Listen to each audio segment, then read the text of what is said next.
disciplinary matters, set the ground rules, and consider the processes that will shape our proceedings. Grant us wisdom and discernment as we begin the initial hearing of the determination of sufficient probable cause in the impeachment complaints before us. May we be guided not by personal interest or bias, but by a steadfast commitment to truth, fairness, and the rule of law. Help us listen with open minds, to speak with clarity and respect, and to act with integrity in every decision we make. Remind us that our duty is not only to the law, but to the people we serve and to the principles of justice that uphold our nation. May the spirit of justice and righteousness prevail in all our deliberations. This we pray in your holy name. Amen. Amen.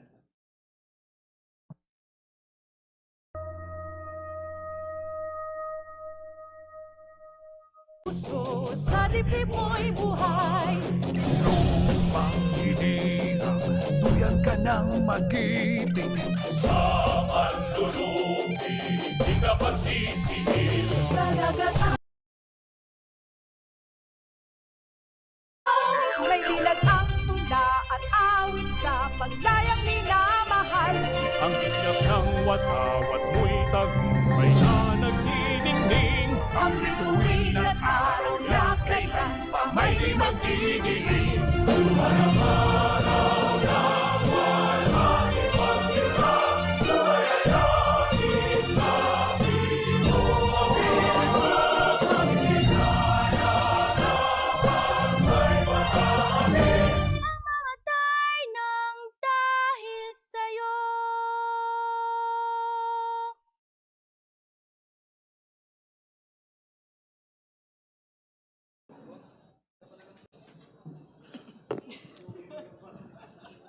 The hearing of the Committee on Justice is hereby called to order. Madam Chair, The Honorable Zamora. as this is a continuation of the hearing held on March 18, 2026, I move to dispense with the calling of the roll. There is a motion to dispense with the calling of the roll. Do I hear a second? Second, Madam Chair. Is there any objection? Hearing none, the motion to dispense with the calling of the roll is hereby granted. Can I hear a motion on the reading of the minutes and its approval? Madam Chair, I move to dispense with the reading of the minutes held last meeting, and I move for its approval. There's a motion to dispense with the reading of the minutes of the last meeting and for its approval. Do I hear a second? Second. Is there any objection? Hearing none, the motion is approved. The reading of the minutes is dispensed with, and the same is approved. The Chair will address the Justice Committee. Magandang umaga po sa inyong lahat. Sa aking mga kapwa miyembro ng kapulungan, sa ating mga panauhin na naririto ngayon at sa sambayanang Pilipino. Before we begin, at bago natin ipagpatuloy itong proseso ng impeachment, tandaan natin na hindi lingid sa ating kaalaman na marami pa tayong ibang kinakaharap na problema. Let us accordingly acknowledge the pressing challenges our country faces. Oil prices are rising. The cost of basic goods is increasing. Ordinary Filipinos feel the weight of daily life more than ever. And yet, even as we undertake this solemn constitutional duty, the House of Representatives does not forget its other responsibilities. Kahit may impeachment, tuloy pa rin tayo sa iba nating obligasyon. We have, for example, acted to ease the burden of rising fuel costs, passing a bill authorizing the suspension or reduction of excise taxes. Nariyan na po ang panukalang batas, pinag-aralan, pinag-isipan, at inaasahang makatutulong sa ating mga kababayan. We also continue to work on measures that address inflation, food security, and social services. Also, just this March 2026, the House has acted on measures that directly affect the daily lives of Filipinos, passing a bill abolishing the travel tax, advancing legislation to institutionalize digital payments in government transactions, and pushing reforms to make public services more accessible and efficient. The House has also advanced key education reforms, including amendments to the Universal Access to Quality Tertiary Education Act and the Presidential Merit Scholarship Program. This strengthens support for students and investing as well in the country's future workforce. And after nationwide consultations across Luzon, Visayas, and Mindanao, the House has pushed forward the long-awaited anti-political dynasty bill with plenary deliberations recently completed. These actions remind us that governance is a constant balancing act, attending to urgent needs while fulfilling constitutional obligations. Kahit may impeachment, tuloy tayo sa iba nating tungkulin. Ang ating serbisyo publiko ay hindi napuputol, hindi tumitigil kahit sa gitna ng pinakamabigat na tungkulin. While we scrutinize those in power, we do not lose sight of the hardships faced by the powerless.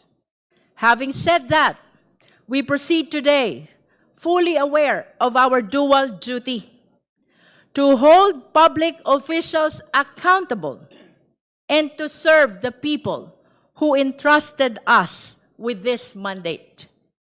And so now, we begin. Dito nagsisimula ang opisyal na pagdinig ng kasong ito. Sa ating pagsisimula, tandaan natin na ang impeachment ay patungkol sa pananagutan sa bayan. Kaya't marapat lamang na balikan natin ang ating panunumpa.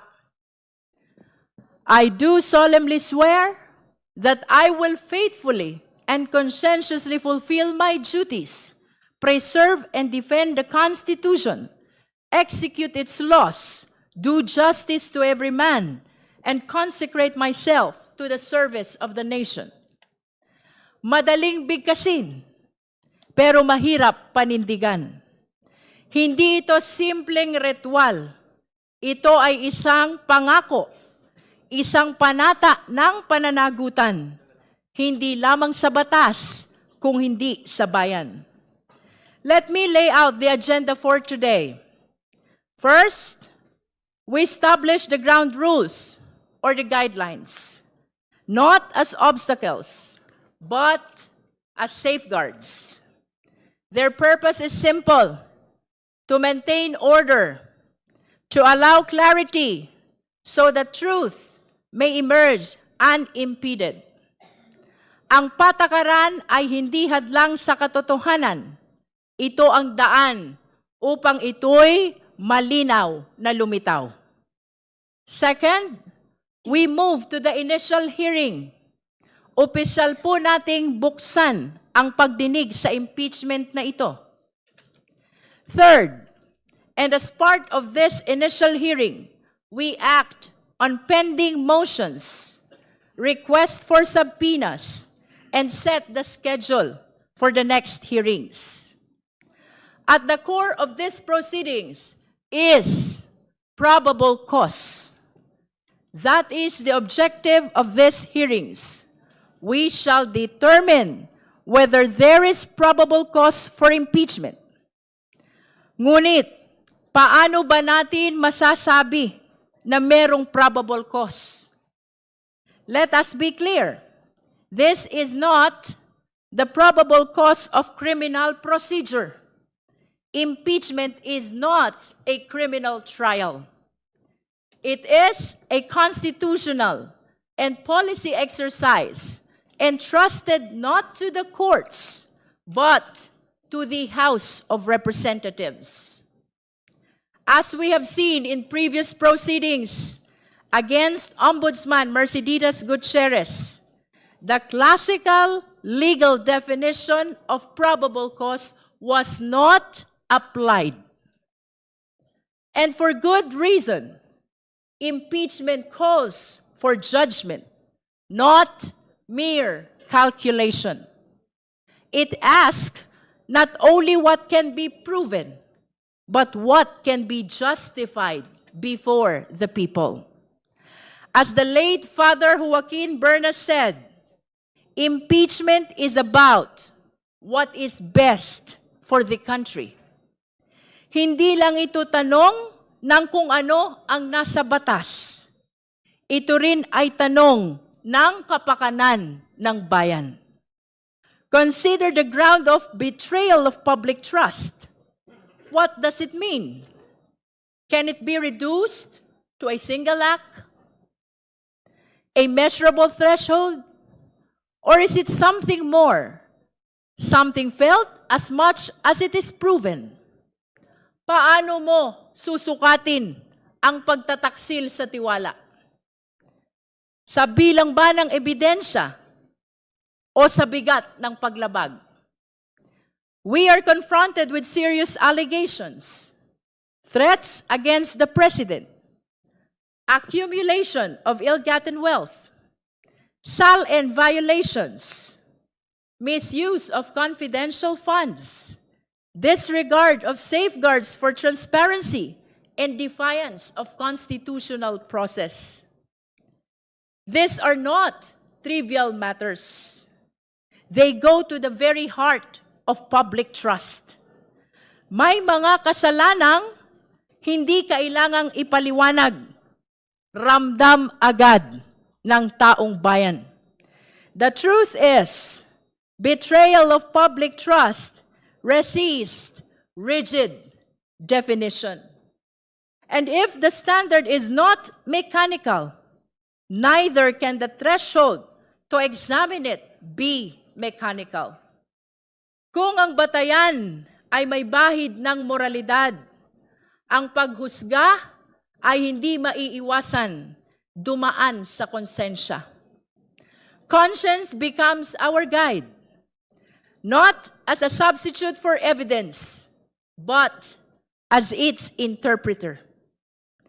Evidence tells us what happened. Conscience tells us what it means.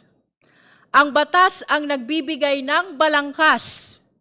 Ang konsensya ang magbibigay ng kahulugan.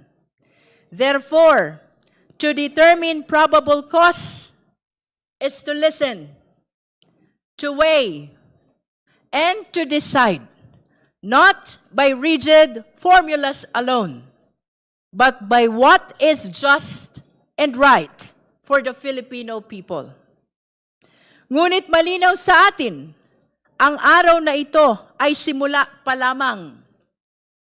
Sa mga darating na linggo, sa mga susunod na pagdinig, hihimayin natin ang mga aligasyon isa-isa. Susuriin ang bawat ebidensya. Magtatawag tayo ng mga testigo. Pakikinggan ang bawat argumento at titimbangin ang depensa. Today is just the beginning of a process that demands patience, discipline, and vigilance.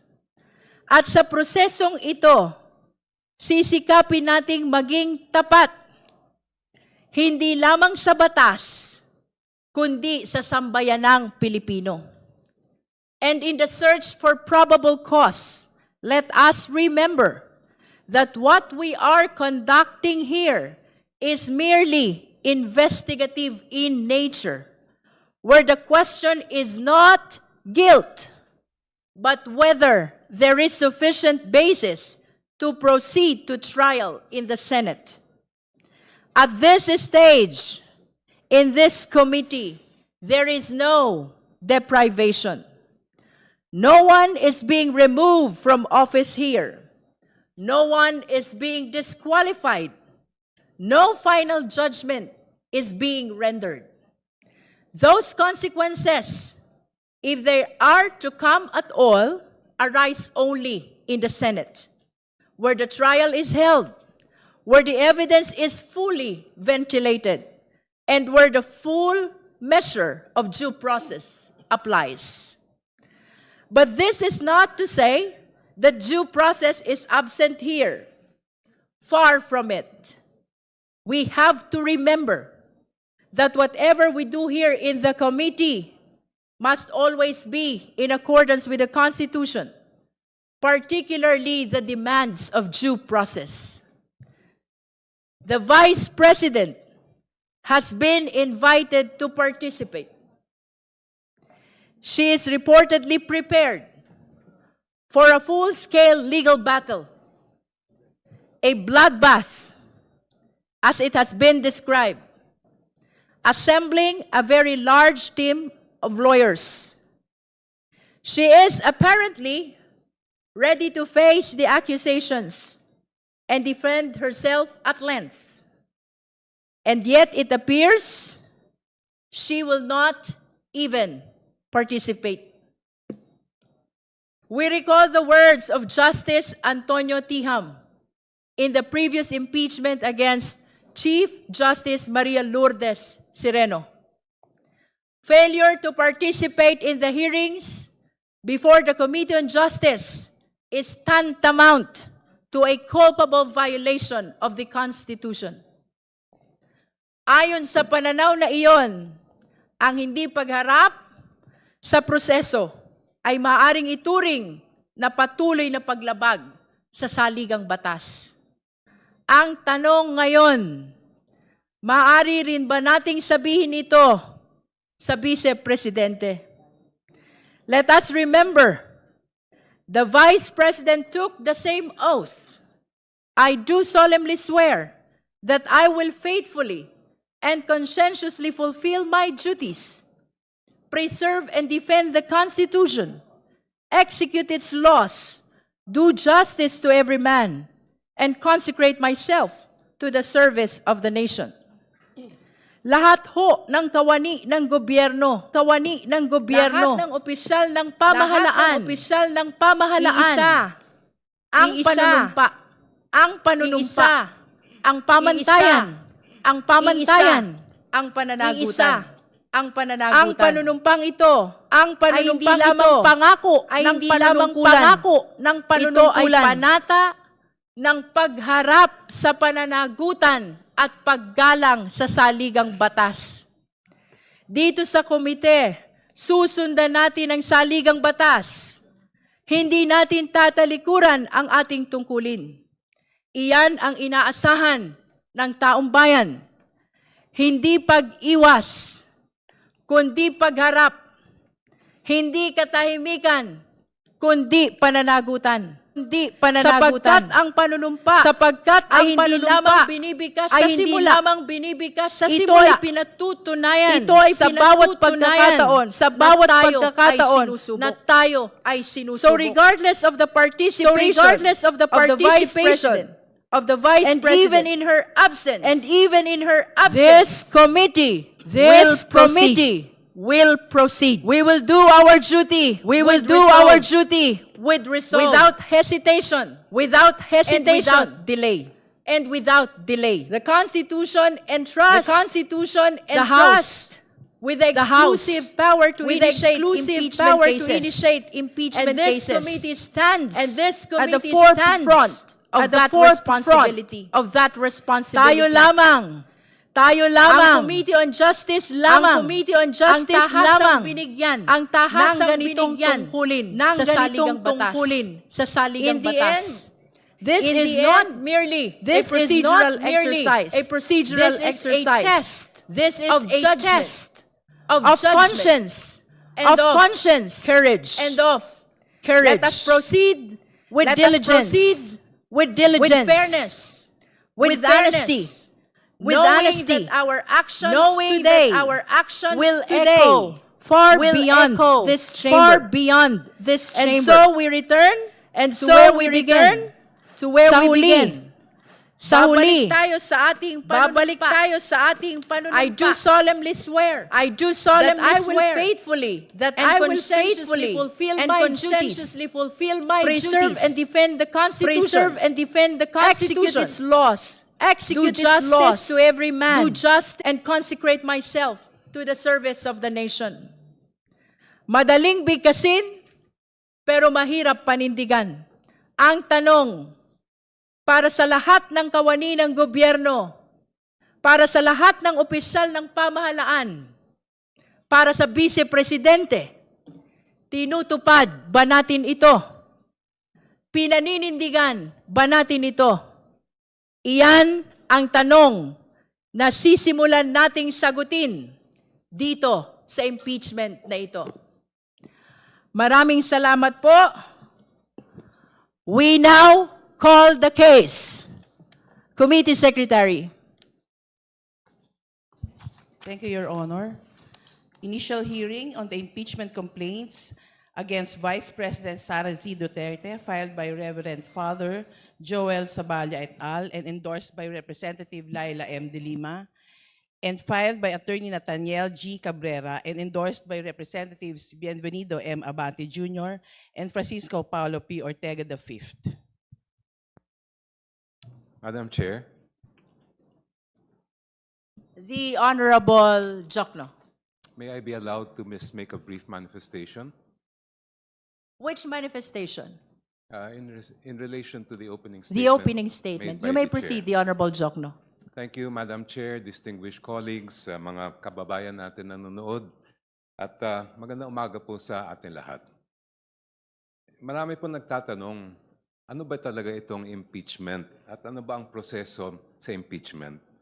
Klarong-klaro po sa ating konstitusyon, Article 11, Section 3, the House of Representatives has the exclusive power to initiate all cases of impeachment, while the Senate has the sole power to try and decide all cases of impeachment.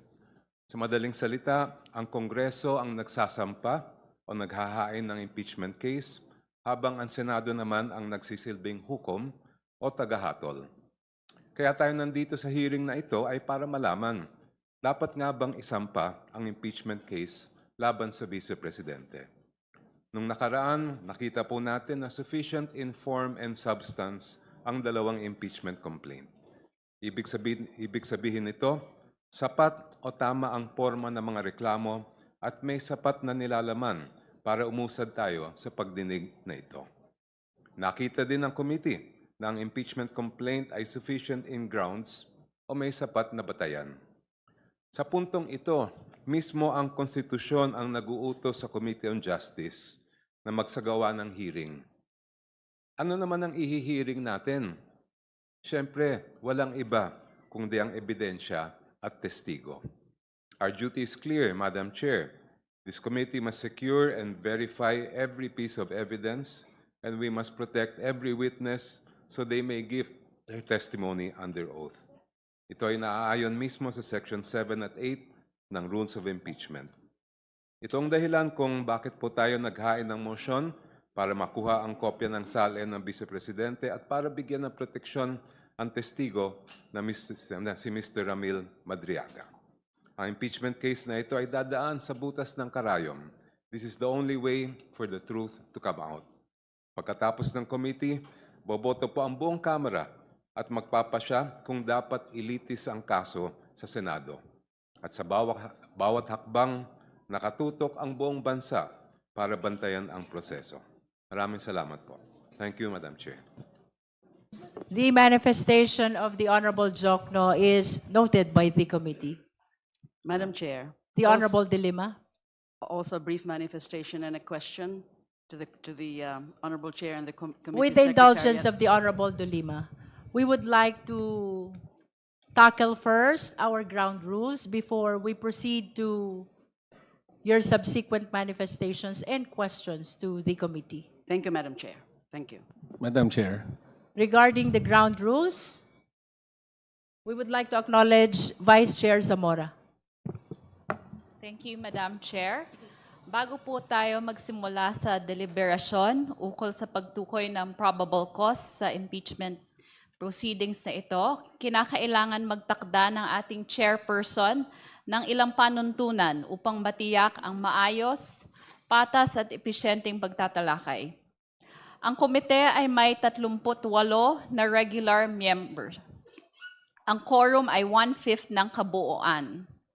Ang ex-officio members ay may boses at may boto. Ang mga nais magsalita ay kailangan makipag-ugnayan sa committee secretary upang maitala ang kanilang pangalan. Magkakaroon tayo ng alternating recognition ng minority at majority na may 5 minuto bawat isa. Maaari tayong magbigay ng second round kung may oras pa po. Hinihiling ng chairperson na hintayin muna ang kanyang pagkilala bago magsalita upang mapanatili ang kaayusan. Sa mismong pagdinig, ang mga resource persons ay susuriin ng mga miyembro ng komite alinsunod sa Section 7 of the Rules of Procedure in Impeachment Proceedings. Ang mga resource persons ay hindi papayagang magsalita o gumawa ng mga interjection malibang kung at hanggang sa sila ay kilalanin ng ating chairperson. Tanging ang mga miyembro ng komite lamang ang may karapatang suriin o i-cross-examine ang mga resource persons. Ang mga partido ay maaaring humingi ng pahintulot mula sa chairperson na magsumite ng mga tanong na itatanong ng ating chairperson kung sa kanyang opinyon ay kinakailangan ang mga ito para maging malinaw ang talakayan. Ang pakikilahok ng mga abogado ng mga partido o resource persons ay limitado sa pagpapayo sa kanilang mga kliyente tungkol sa kanilang mga karapatan sa ilalim ng konstitusyon. Dapat silang sumunod sa wastong kagandahang asal at hindi sila papayagang magsalita o gumawa ng mga interjection malibang kung at hanggang sa sila ay kausapin o kilalanin ng chairperson. Mga kasama, impeachment is an extraordinary constitutional process. It demands sobriety, discipline, and unwavering respect for the rule of law. Hindi personalidad ang ating hinaharap ngayon, kundi ang ating constitutional duties. Thank you very much, Madam Chair. Can we hear the necessary motion for the adoption of ground rules? Madam Chair, I move to adopt the ground rules as stated earlier. There is a motion to adopt the ground rules read by the Honorable Zamora. Do I hear a second?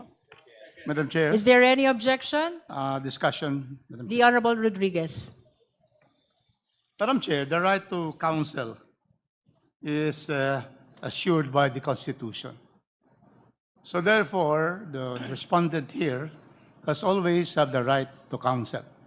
In fact, in many cases, our rules of court is suppletory to the rules of impeachment in the House. And so therefore, this representation believes that first, they are entitled, counsels for both sides are entitled to send questions, and I agree with that, Madam Chair. But what I would like to emphasize is that the Vice President can always designate their counsel to appear in all the proceedings, so that we should be able to state there that the right to counsel, the right to be heard by herself or counsel is assured by the Constitution. But we know the response of the proponent of the motion as to that particular observation. If I may confirm, the Honorable Rodriguez, you would like the committee to acknowledge the right of the counsel even in the absence of the respondent. That's correct. Based on jurisprudence, Madam Chair, that although this is not a criminal proceeding, it is akin to a criminal case because we are trying to remove and there is also perpetual disqualification. And so, in other words, the Vice President can send her counsels here to appear for her. In fact, the right to self-incrimination is there. And a person who is now being investigated has the right to already not take the stand, or at the time she wants to appear, to be able to invoke it when she is asked an incriminatory question. So that is the position of this council. Thank you, Madam Chair. Of course, based on the ground rules that was read by the Honorable Zamora, the right to counsel is described as assistance to clients or to the parties. Now it is being proposed by the Honorable Rodriguez that the same be acknowledged even in the absence of the respondent or the parties. May I hear the comment of the members of the Justice Committee? Madam Chair. The Honorable Vice Chair Dumogan. Thank you, Madam Chair. I agree if that is on the presentation of the complaint's evidence. But at the time the respondent will be presenting her evidence, she must be present, because who will answer clarificatory questions in cross-examinations of what will be presented? She is the only one. The counsel are not witnesses in this particular case. So I hope my colleague will agree that at the time the respondent is given the opportunity to present her evidence, she must be present. Thank you, Madam Chair. Would you like to clarify the extent of the participation that you are proposing? Yes, Madam Chair. What I am proposing is, at the time that we have concluded the presentation of the evidence of the complainants, and it will be the turn of the respondents, then the respondents or her witnesses must be present, because they are the only ones who can answer clarificatory questions or cross-examination questions of any of the members of this committee. The lawyers of the respondents are not witnesses to the said defense of the respondent. So it is a must, Madam Chair, that she must be present at the unless she will waive the presentation of her evidence when it is her time to present her evidence pursuant to our rules of impeachment, Madam Chair. For purposes of accuracy, Honorable Vice Chair Dumogan, you are proposing that the respondent's counsel, even in her absence, be allowed to present the evidence. But for purposes of clarificatory hearing, it should be the Vice President herself who should be present and answer the questions before the Justice Committee. That's exactly correct, Madam Chair. Thank you. Any other member who Madam wish to Chair. manifest? The Honorable Rodriguez. Madam Chair, the right against self-incrimination is very clear. Under our rules, the criminal procedure rules, which are suppletory, because our rules are very, very, very pithy in terms of the procedure. 2 points, Madam Chair. The respondent has the right not to appear, and therefore she does not need to be present, because that is the right of a respondent, akin to a accused in a criminal case, as decided in the cases, Madam Chair. That's number one. Number two, the counsels here are not only to advise on the legal rights, they have the right to cross-examine, because the Vice President will not be present. If she's present, she cannot cross-examine witnesses, because she has lawyers. So therefore, 2 points. The rule that requires that lawyers can only, the participation is only to advise the legal rights of the witness is on the rules on the investigation in aid of legislation. That is expressly found in the rules in aid of legislation, the hearings. But it is not found in our rules. I've been reading our rules of procedure. There's nothing here that limits it to only advising. Therefore, in an adversary proceeding like this, we have to therefore hear the counsels if they wish to be present, but if not, then that is also the lookout of the respondent. But I believe that we should be clear in our rules that the presence of counsel of the respondent has the right to cross-examine directly the witnesses for the complainants. And secondly, there is no need for the Vice President to appear in hearing because that is her right not to be able to appear, and we can make conclusions out of her non-appearance. No need for her to appear. Thank you, Madam Chair. Madam Chair. Madam, The Honorable Chua, are you raising your hand? No. Madam Chair. The Honorable Vice Chair Dumogan. The first part of the point had already been settled. Under our own rules, which is the subject of the motion, the counsel of the respondents are allowed to cross-examine by writing their questions, submitting it to the chair. What I am pointing out, Madam Chair, is at the time the respondent is given the opportunity to present her evidence. Well, counsel may present her evidence, but she must be present, or the witnesses that she is presenting must be present so that the members of the committee will have the chance to examine or ask clarificatory questions from them.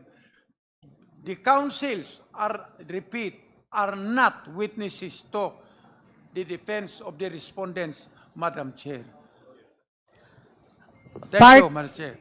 For the guidance of the justice members, part of the proposed rule is giving opportunity to the complainant and the respondent and their counsels to submit questions to the chairperson so that they may be raised in the deliberation if no justice members are raising similar questions.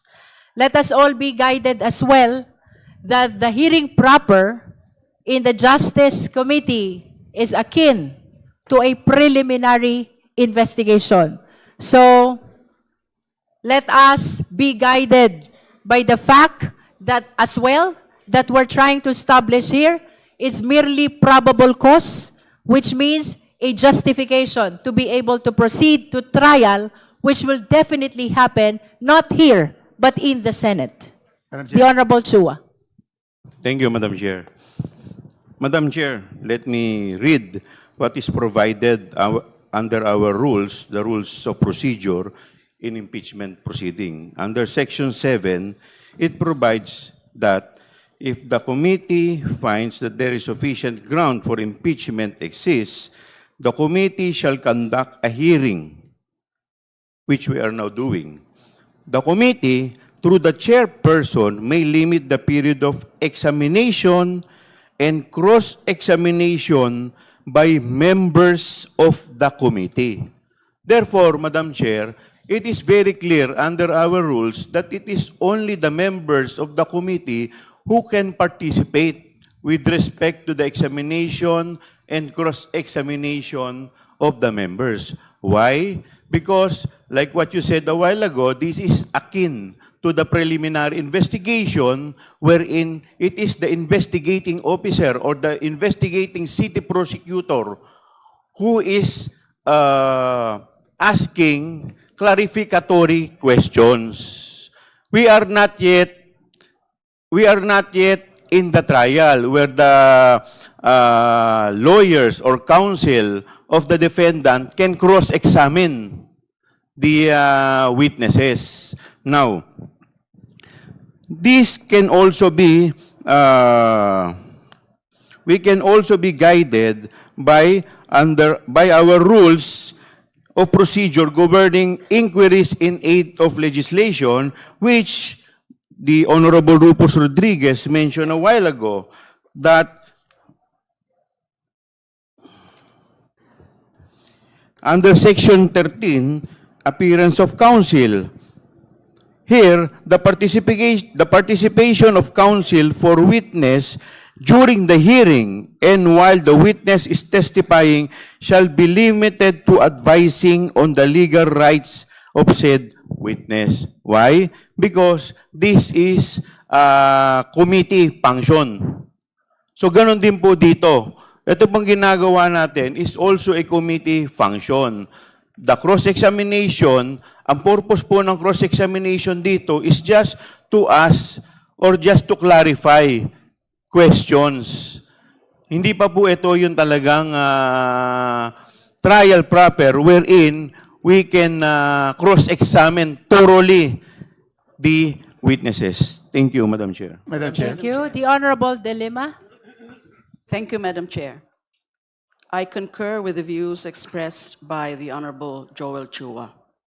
As expressed very clearly by the Honorable Chair earlier, the proceedings today, or the proceedings from now on, henceforth, would be the determination of probable cause. And therefore, this proceedings is indeed akin to a preliminary investigation. There are no formal direct examination or cross-examination in the proceedings before the prosecutor's office. Yes, we can recognize the respondents and the complainants' right to counsel, but their role ought to be limited because this is only preliminary investigation. Role like identifying affidavits can assist their clients, can assist the complainants, or can assist the respondent. But if they have questions, as expressed and as already laid down in the ground rules read by the Honorable Representative Zamora, they can course it through the chair. In that case, they are afforded the right to confront, the right to ask clarificatory questions. This is not a full-blown trial yet that happens in the Senate. Just to repeat, this is akin to preliminary investigation, determination of probable cause. The proceedings or the hearings before the prosecutor's office, and this is the prosecutors, the Committee on Justice, is actually also limited, and no full-blown examination, whether it's direct examination or cross-examination, being conducted or held at that point. So I think it's very clear, as expressed by the Honorable Chair and also indicated in the ground rules. We are not denying the parties their right to counsel. They have the right to counsel. They can assist for purposes especially also of asking clarificatory questions, but we have our own rules here, coursed through the Honorable Chair. Thank you. Madam Chair. The Honorable Ridon and then the Honorable Rodriguez. Well, maganda po yung talakayan kanina patungkol dun sa konsepto ng karapatan sa pagkakaroon po ng abogado. But I think just for the record, meron pong sulat yung mga abogado ni Vice President SARA Duterte na wala naman po ata talaga din silang interest at this point na dumalo either ang pangalawang Pangulo o yung mga abogado po mismo. And I will read it for the record. Madam Chair, we are still on our ground rules discussion, so that can probably wait, and we will be able to discuss that. No, because we are now on approving the ground rules. We are not yet determining what the Council or the Vice President is proposing or manifesting to us. For the guidance of the Justice members, there is a pending motion for the approval of the ground rules read by the Honorable Zamora. Perhaps we will be proceeding to the letter sent by the lawyers of the respondent after we address the motion for the approval of the ground rules. Yes, Madam Chair, but just to make the point that even if we talk about a conceptual matter relating to the right to counsel, if the counsels themselves are actually questioning these proceedings and the Vice President herself is questioning this proceeding, I think that needs to be placed on record, Madam Chair. So I will read it. For Tunar Basas and Salazar. Madam Chair. The Honorable Ridon That will is be out of order. requested to defer the discussion on the letter of Fortuna Narvasa until we address the pending motion before the committee. So if we can go back to the motion, the Madam same Chair. has been seconded already. Other discussion because there were interjections. That is with regards to the the ground rules. Yes, Madam The Honorable Rodriguez. Madam Chair, there is here a statement that in our rules, only members can ask questions. And I would refer now to Section 7, committee finds, and then the committee shall conduct a hearing and examination and cross-examination by members of the committee. Very clear. However, Section 7 shall obey the Constitution of the Republic of the Philippines. The Bill of Rights, Madam Chair, Article 3, provides that the right to be heard by himself or herself or to counsel is inviolable. It is in paragraph, in section, in the rules, in the Bill of Rights, is in the section on Section 2, and then also on custodial Section 2 and Section 4. So, Mr. Chairman, I am saying that we just have to give the right, otherwise there will be no due process. If only the members can ask, we should allow. Can I finish first, Madam Chair? Right. I have allowed my good chair to finish, so let me finish my manifestation. So therefore, Madam Chair, it is very clear that councils should be allowed to cross-examine. Now, the issue here is that the rules provide that they submit the questions to the chairman. Will the chairman have the discretion to read or not? Or everything that will be given to the chairman will be read? To answer the question of the Honorable Rodriguez, so long as the question is germane to the discussion pending before the committee, the chair will read the questions which are being submitted or which will be submitted by the councils of the parties. That includes the council of the respondent. Thank you, Madam Chair. But Madam just to Chair. be able to state that this representation believes to be able to afford really procedural due process as pronounced in the leading case of Angtibay versus CIR. The 7 cardinal rights of a person who is accused, in this case, akin. We are really, this is even more than a criminal case because we are trying to remove the official who had the highest votes in the history of this country as Vice President. So what I'm saying, Madam Chair, we should allow the councils to appear if they so wish and be able to cross-examine the witnesses of the complainants. That is the way to be able to afford the opportunity of procedural due process as is enshrined in Article 1 of Article 3 of Section 1 of the Constitution. Madam Let Chair. us be guided by the fact that this is not yet the trial. Madam Chair, may So I be what allowed? will happen before the Justice Committee is indeed merely a clarificatory hearing. Trial is different because, as has been repeatedly stated, only the Senate can conduct the trial. Madam What Chair. will happen before us is merely clarificatory hearing, and those questions are to be raised by the justice members.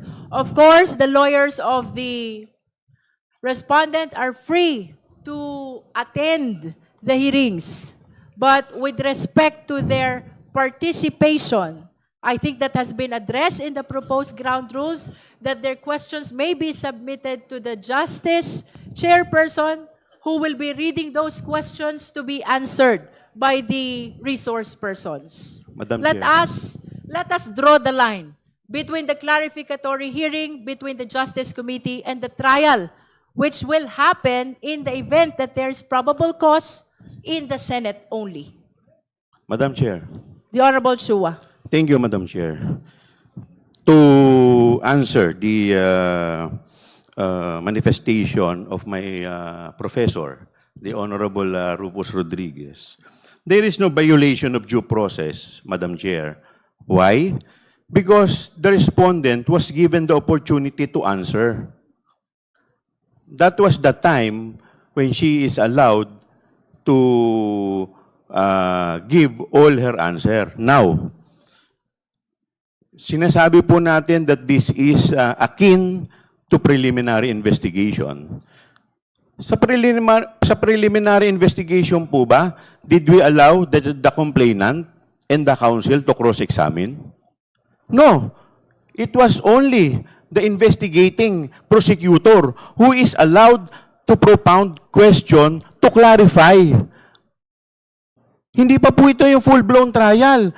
And us, as member of the Justice Committee, that is our job to ask clarificatory questions. Yun po yung intention nito.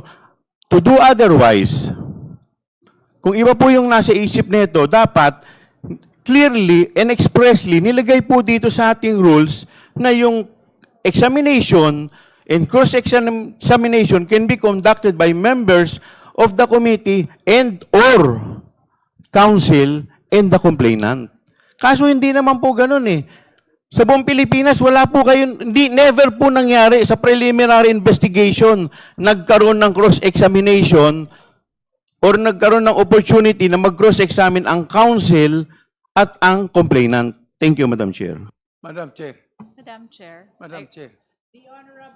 Samora and then the Honorable Vice Chair Dumogan. Madam Chair, I reiterate my motion to approve, to adopt the ground rules as I earlier stated. In the interest of due process, let's hear as the last manifestation on the issue of representation by counsel, the Honorable Zamora, the Honorable Dumogan, and then we rule on the motion to approve the ground rules. Honorable Dumogan.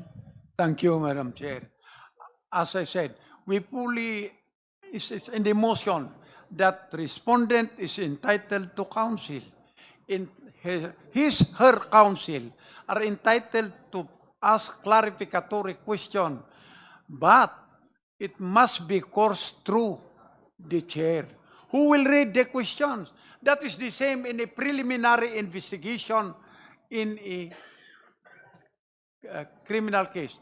But on the other hand, after the complainants had presented their evidence, it will now be the turn of the respondent.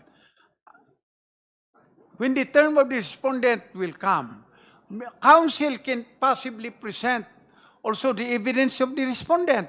But, as I said, the respondent must be present because who will now answer clarificatory questions from the investigators? The members of the committee are considered as the fiscal conducting an investigation. So, who will now answer the clarificatory questions of this committee if the respondent will not be here? So, anyway, it will be her right if she does not appear.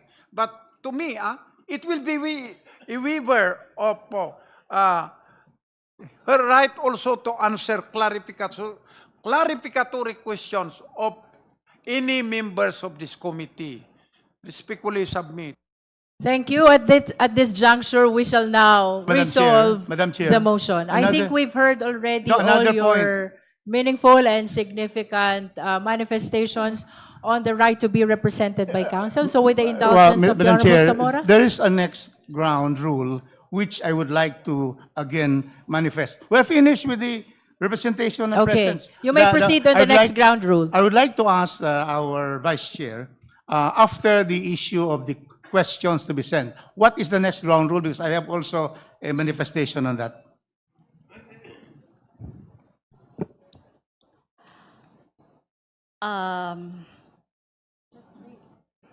The last one is ang pakikilahok ng mga abogado ng mga partido o resource person ay limitado sa pagpapayo sa kanilang mga kliyente tungkol sa kanilang mga karapatan batay sa konstitusyon. Madam Chair, I would object to that because precisely the rules of investigations in aid of legislation, that is precisely included. But it is not included in the rules of impeachment. Plus, secondly, lawyers will be allowed, in fact, that will contradict the previous ground rule because the lawyers of respondents are allowed to send questions to the chairman. So if you are preventing them only to advise counsel on their legal rights, that is what is stated in the rules in aid of legislation, then that should fall because we have allowed already in the first ground rule that there will be questions on cross-examination to be submitted to the chair. So the counsel is not limited to giving advice on the legal rights, the right to counsel, the right to right against self-incrimination, but really to participate through the chair. So I therefore move that we remove the Madam last Chair, one. if I may comment, The Honorable please. Zamora. Madam Chair, number 8 and number 9 of the ground rules are not inconsistent with each other. Number 8 refers to the right of the parties to submit questions to the chairperson in case, and the chairperson has the right or has the discretion to propound these questions to the resource parties. person. For number 9, Madam Chair, the statement that the parties and their counsels, the counsels are limited to advising their clients about their rights under the Constitution is actually a very general statement that, yes, we should follow what is stated in the Constitution. So, in fact, it says here, dapat silang sumunod sa wastong kagandahang asal at hindi sila papayagang magsalita o gumawa ng mga interjection maliban kung at hanggang sa sila ay kausapin o kilalanin ng chairperson. So this is in fact a very general statement, Madam Chair. And again, as we are in a preliminary investigation stage, we are not violating the right of the respondent to counsel. In fact, I would like to make it a point that the respondent and his counsel and her counsels are not present. Thank you, Madam Chair. Thank you. Any other manifestation? We are Madam on Chair. number 9 Madam Chair. ground rules of impeachment, of the Madam hearing Chair. proper. The Honorable Tino.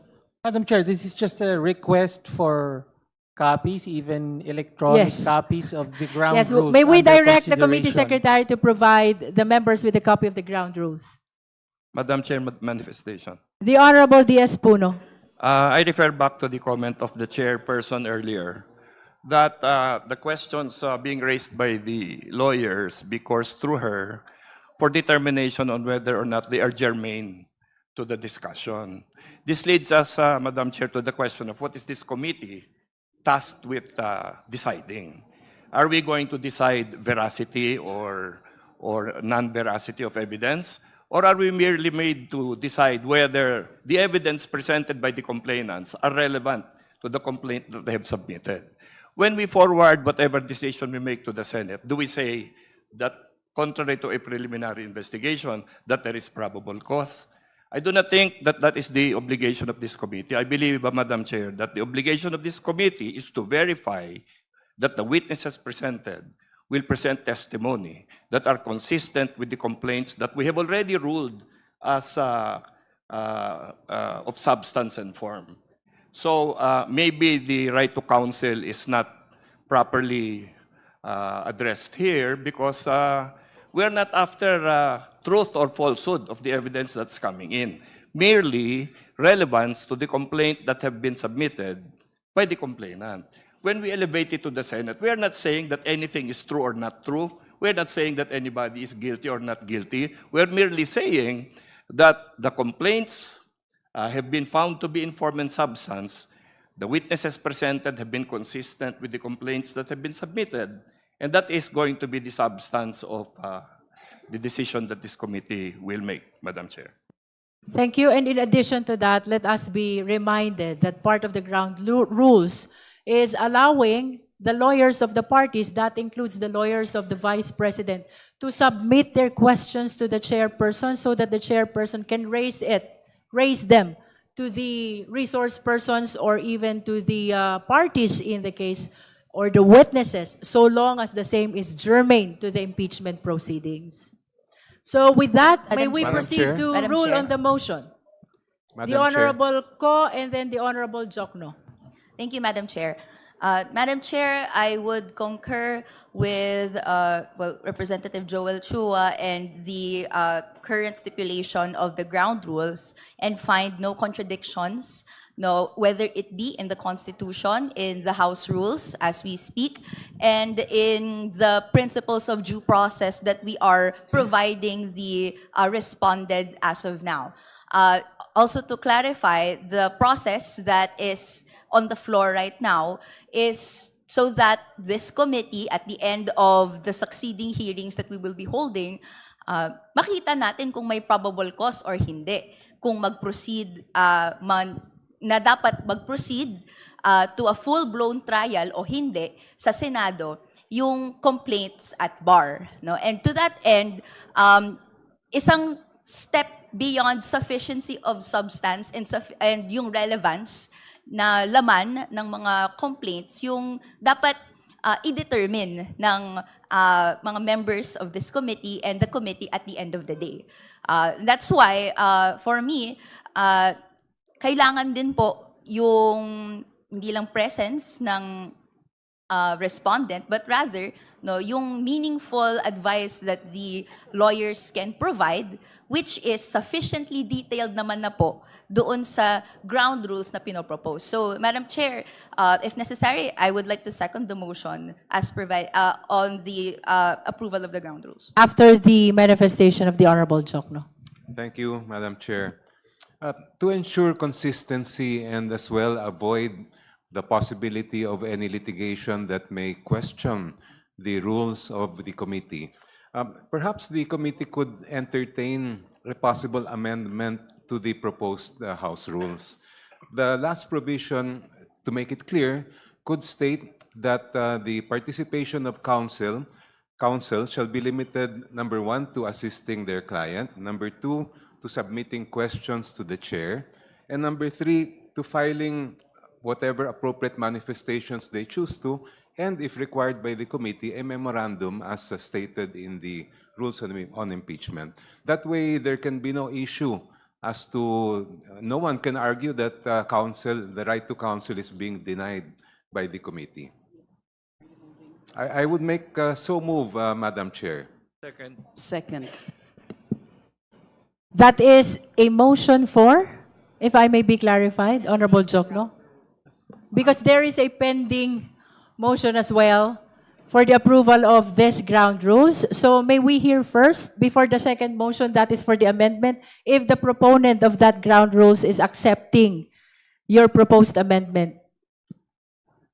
Madam Chair, can I just insert this manifestation? Kindly wait to be recognized, Vice Chair Dumogan. Madam Chair, please. I accept the restating of the ground rules as amended by the Honorable Jokno, and I would like to point out that these are just ground rules and not rules of the House of Representatives. These are just the ground rules of the Committee on Justice. With the acceptance by the proponent of the amendment by the Honorable Jokno, may I hear the necessary motion to approve the amended ground rules? So Vice moved, Chair Ms. Zamora.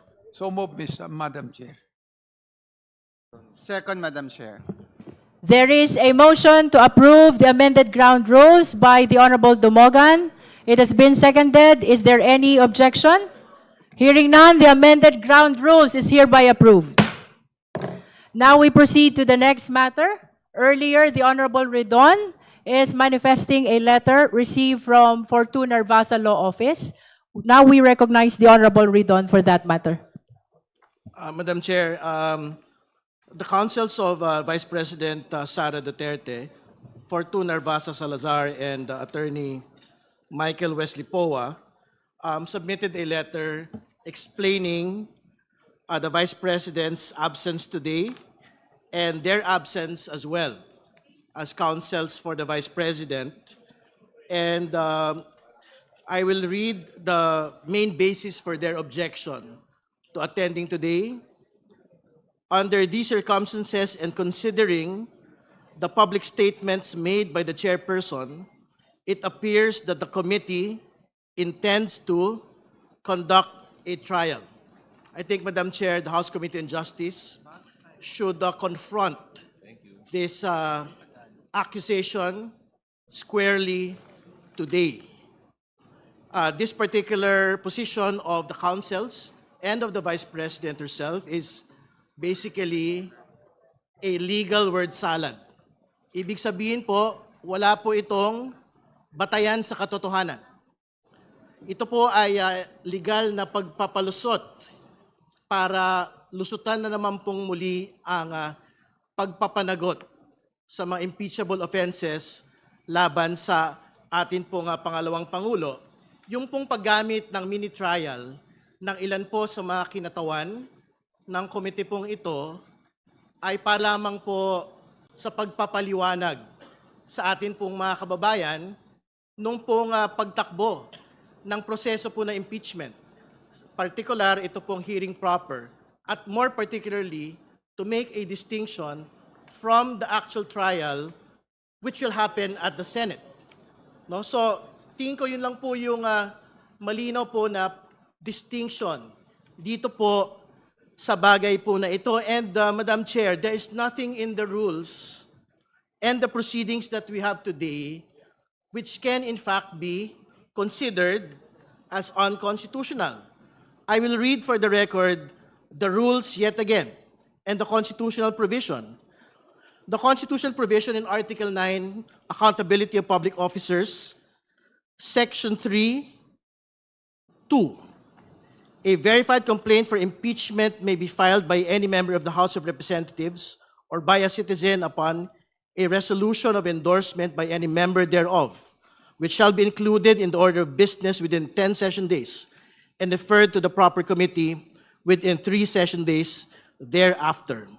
The committee, after hearing, this hearing, Madam Chair, and by a majority vote of all its members, shall submit its report to the House within 60 session days from such referral, together with the corresponding resolution. That is the constitutional provision, Madam Chair. The rules of impeachment of the 20th Congress, Section 7, submission of evidence and memoranda. If the committee finds that sufficient grounds for impeachment exist, the committee shall conduct a hearing. This hearing, Madam Chair. The committee, through the chairperson, may limit the period of examination and cross-examination by members of the committee. The committee shall have the power to issue compulsory processes for the attendance of witnesses and the production of documents and other related evidence. These are particular provisions which guide the hearing proper today. And therefore, Madam Chair, hearing is mentioned in both the Constitution and the rules. This is the hearing proper that is mentioned in the Constitution and the rules. And part of hearing, any hearing, is the receipt of evidence. Ang sinasabi po ng mga abogado ng pangalawang Pangulo, wala daw pong karapatan ang komite pong ito sa yugtong ito na tumanggap po ng mga ebidensya.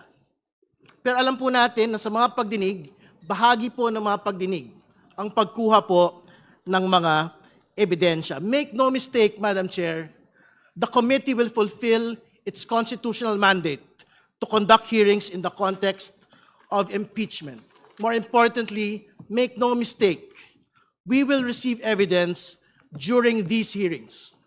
The subpoenas of all the witnesses and documents will be issued. The subpoenas on the audit reports and congressional records will be issued.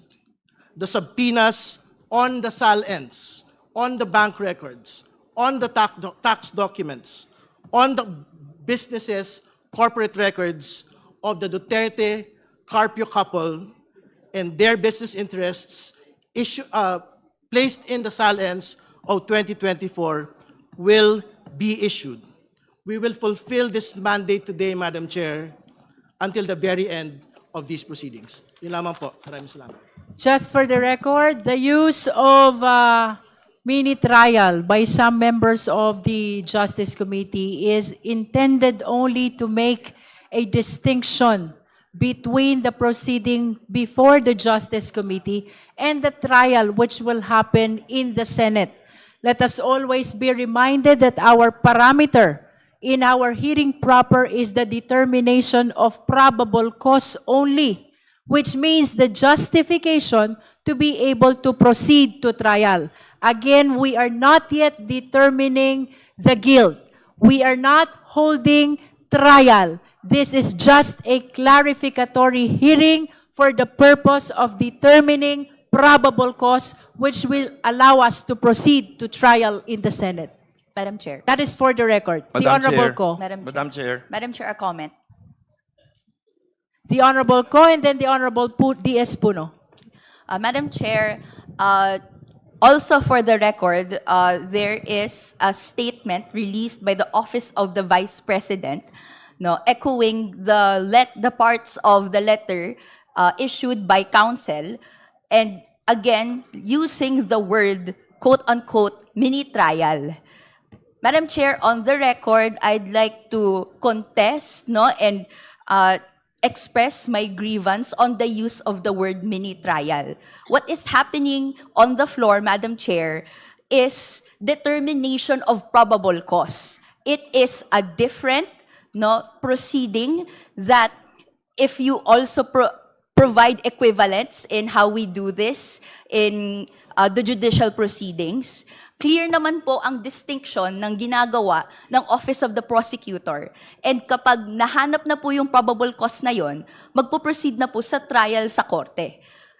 For me, Madam Chair, it is irresponsible to muddy legal concepts so as to create a reason para po hindi mag-appear and even defeat the capabilities of this committee to talk about evidence, pleadings that is provided and may avenue naman na pinapadaloy under our House rules. So, Madam Chair, I'd just like to put on the record yung grievance on the use of the word mini trial.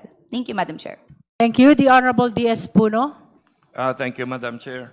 I refer back to the comment earlier by Congressman Jokno, which I think is very important, that we try to be sensitive to any actions that the committee takes that might open us to questioning on the higher judicial levels. We are in a hearing today. Hearings usually result in committee reports.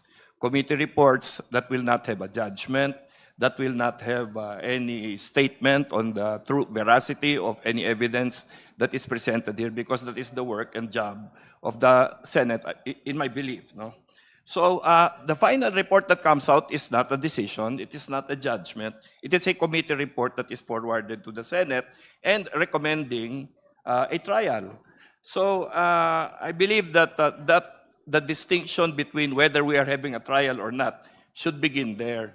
And that is where we should rest it, not on the dictionary meaning of trial and so on and so forth. So the use of these terms, while sometimes unfortunate, does not result in nullifying the importance of these proceedings. So even the evidence that we review here, we will examine so that we do not send to the Senate meaningless evidence. It must be evidence that is germane to the complaints that have been filed, and it must be evidence that we have verified to be real facts, and not just allegations, not just versions of the truth, but something that we all know is actually the truth, because why would we send it to the Senate if we do not believe that that is the case? So I believe that if we clarify this in the course of our proceedings, that we are not judging any testimony, but merely verifying it for purposes of accuracy, relevance to the complaint that has been filed, and so on, and come out with a committee report in that manner, I don't think that this committee can be accused of conducting a trial, Madam Chair. Madam Chair. The Honorable De Lima first, and then the Honorable Rodriguez. George. Yes, Madam Chair, just a brief reaction to the manifestation of the Honorable Representative Puno. Just to be very clear, what will be transmitted to the Senate is not the committee report. What is to be transmitted to the Senate is the articles of impeachment already. The committee report from this committee will be transmitted to the NBank for consideration of the recommendation, for the consideration and approval of the recommendation of this committee, whether probable cause exists or not. So let's just be very clear about it. And Madam Chair, I noticed that the ground rules, the guidelines distributed to us does not yet reflect the amendment. So if we can have, please, the copy Committee reflecting- Secretary is directed to reflect or include the amendment that was approved already in the approved ground rules. Thank you.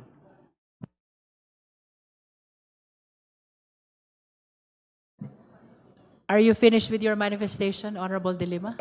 Madam Chair, another point. Can we have a confirmation from the committee secretariat that indeed respondent Sara Duterte and her counsels were duly notified of today's proceedings? Second, if so, is there any communication or anything, a pleading, a communication filed or submitted to the committee secretariat saying categorically that they are not appearing in today's hearing or in today's proceedings? And another question is there also any communication or any submission made from their camp explaining the absence of respondent Sara Duterte? Because aside from the letter put on record by the Honorable Terry Ridon about questioning the proceedings under the erroneous premise that what is being conducted here is trial on the merits, there has been statements, pahayag, from Sara Duterte. I think this was circulated already to media. Let me just point out one important statement here. It's a pahayag from the Vice President of the Philippines, Sara Duterte, dated today, March 25. The second to the last paragraph says, "Naisumite ko na ang aking answer ad cautelam. Sa ngayon, wala nang dapat pang gawin ng komite, kundi ibasura ang mga reklamo dahil sa malinaw na kakulangan ng ebidensya." Is this an indication clear enough that she is waiving her right to participate in our proceedings? So I just wish to have that confirmation of the committee secretariat as to whether there's been any formal communication saying that they will not, whether she or by her counsel, will not participate in the proceedings before this committee henceforth. The committee secretariat is directed to report to the committee the fact of having sent the notice of today's hearing to the respondent and whether there is a communication or a document filed in relation to that invitation, as well as the same letter which was earlier manifested by the Honorable Ridon. And if there are any other documents received from the respondent, the committee secretariat is likewise directed to report to the committee. Let's begin with the notice sent to the respondent. Comsec, please. Yes, thank you, Your Honor. The invitation for Vice President Sara Duterte to attend today's initial hearing was sent by electronic mail on March 19, 2026 at 10:25 a.m. It was acknowledged by, it was received March 19, 2026, 12:34, and acknowledged by the Central Records Unit of the Office of the Vice President.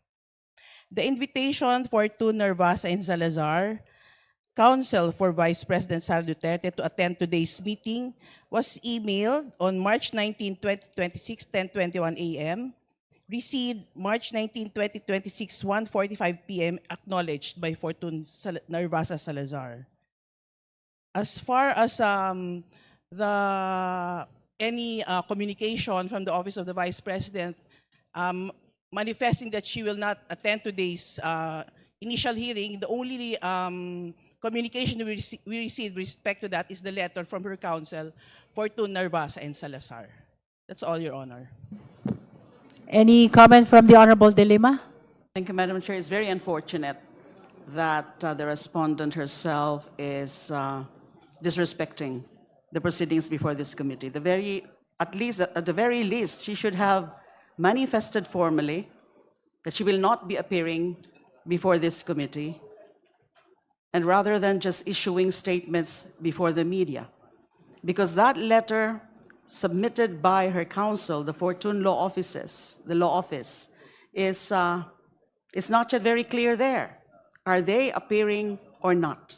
Show respect. They cannot just assume that this is going to be a trial, because it's already clarified that it is not full-blown trial. This is not trial on the merits, but simply akin to preliminary investigation.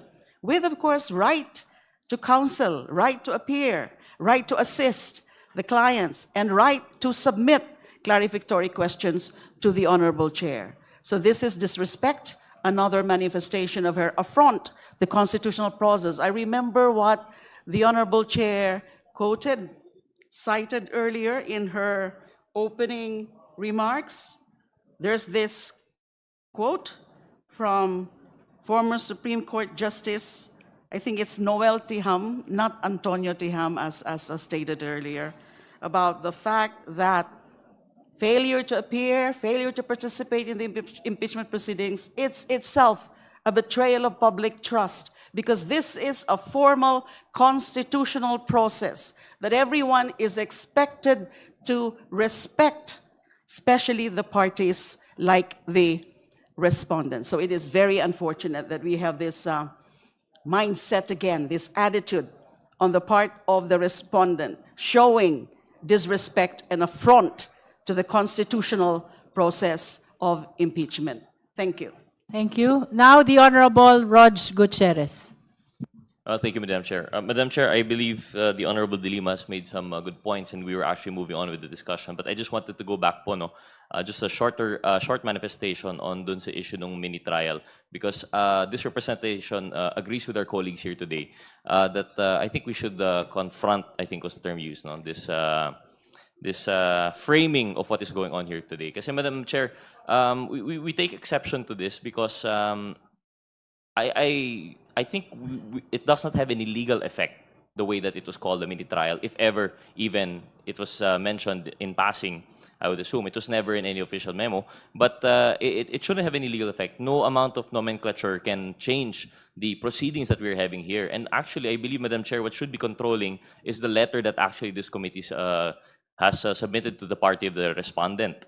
And I believe we have here, it is reflected in the letter, March 19, 2026, letter invitation to the Vice President at the March 25, 2026 committee hearing intends to discuss the Saballa and Cabrera impeachment complaints, as well as administrative matters. This includes the setting of ground rules, acting on request for subpoena, scheduling hearing dates, identifying witnesses to be invited for the next hearing, to ensure efficient and orderly proceedings. These, Madam Chair, are matters germane precisely to the functions of the House as that body in which the impeachment proceedings are to be initiated.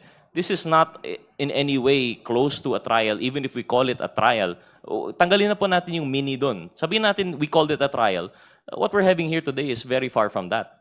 As mentioned, I think it was Justice Carpio who once mentioned in a concurring opinion that, and it has been thrown around here a lot, no? It is akin to a preliminary investigation.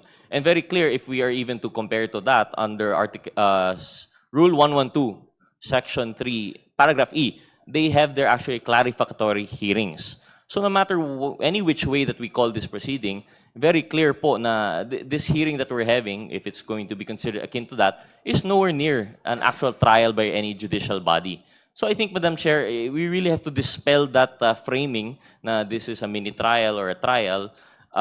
It's very far from the truth of what is going on here. And I think si Deputy Speaker Puno made some very fine points na what the goal of the hearing that we're having here is very different. In fact, what will be presented here will be different from what will be presented in a trial, should it proceed to that.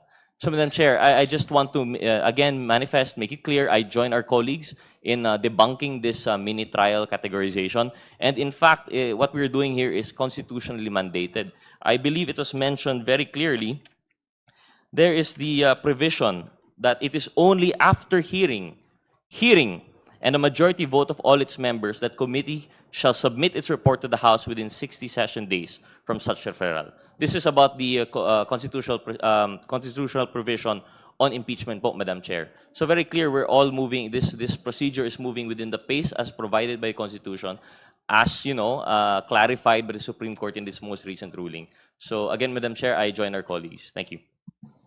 If there are no other manifestations on the letter sent by the counsels of the respondent, we shall proceed to the next matter. Mr. Chairman, the Honorable Vice Chair Dumogan, and then the Honorable Rodriguez. Rufus. Thank you, Madam Chair. What is important to me is notice had been sent to respondent in her counsel, and there is conclusive proof of receipt. Hence, this committee has complied with the element of due process. Unfortunate, that has already been said, she does not recognize the proceedings in this committee. The most important, you were duly notified of today's proceedings, but did not appear. Thank you, Madam Chair. The Honorable Rufus Rodriguez. Madam Chair, if I was so disappointed by the answer, consolidated answer ad coltellam, I am really totally dismayed by this letter sent by the lawyers. We have here 6 lawyers who has submitted a letter to the Honorable Chairperson, Jervil Luistro, that we have no jurisdiction to conduct this hearing, which they term as mini trial. Madam Chair, in the first page of the letter, March 24, 2026, it says, the Constitution vests the authority and power to conduct trial solely in the Senate. Clearly, what applies here is the constitutional provision that in the impeachment proceedings, we will have a hearing. It is not a trial. That is very much clear under our Constitution. They are citing here Section 3.8, Article 11 of the Constitution, the state shall have the sole power to try and decide all cases of impeachment. That is right. But we are governed not on the hearing by the Senate, but we are governed by the proceedings on impeaching to find out probable cause. Then, Madam Chair, in this letter, the second page, it says, the same, Article 3.2.11, the same does not give the committee any power or jurisdiction. Can you imagine that? How can they be able to support this allegation that the committee has no power or jurisdiction to conduct any form of trial, mini or full-blown, because precisely we are not having a trial here on the merits, but only, Madam Chair, on a hearing to determine probable cause. And then it also cites that it is basic that all rules must not contravene. We are not. The committee is not contravening the Constitution nor our rules or any law for that matter. And then finally it says, Madam Chair, that on the ground they're saying that we have no authority and jurisdiction on the ground that the committee and or the HOR as well as any of its members lack jurisdiction to conduct any form of trial or exercise of its incidents. Any law student would know that precisely our committee has the power to hear on finding probable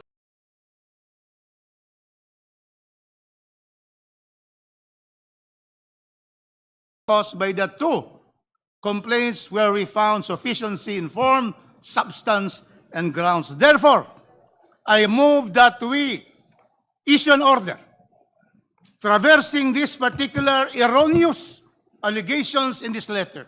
Erroneous, because they are the ones contravening the Constitution. The lawyers of the Vice President are the ones contravening our rules of impeachment. But then, in that letter, we invite them again to appear in the next hearing because we are always mindful of giving due process. So move, Mr. Chairman. Let us answer this by this committee. Second.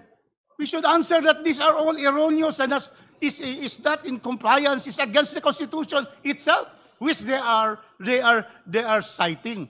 And then be giving them due process. I am disappointed, Madam Chair. This is the chance of the Vice President. In their answer, they did not put forth. I thought it was a strategy that in the hearing, they'll be able to appear.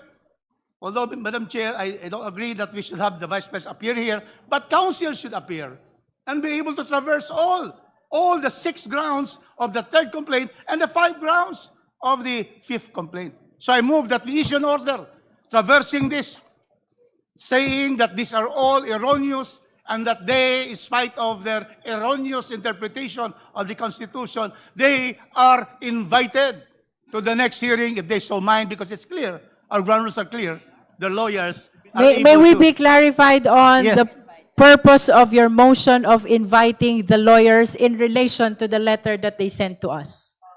Also that, and probably, but no, Madam Chair, very clearly, the letter has no basis in in law, on the Constitution, and our rules.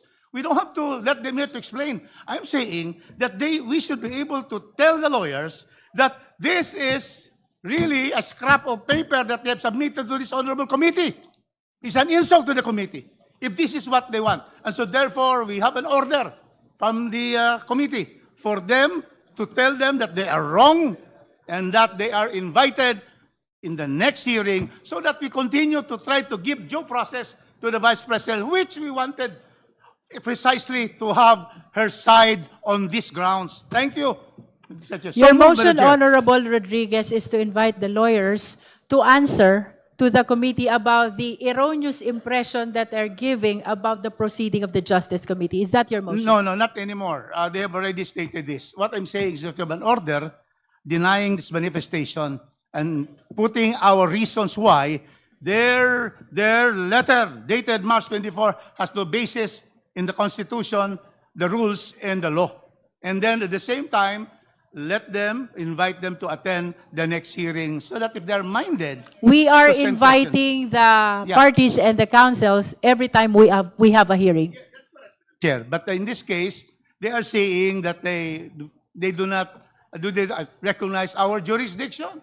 And so we're telling them that please come and recognize it because your premises here is totally unfounded and baseless. Thank you. Right. So there is a motion to issue an Chair. order Madam Chair. or an answer to the letter belying all the erroneous allegations contained in the letter of Fortuna Narvasa. Do I hear a second? Madam Chair, amendment. it is not, we do not answer. We order.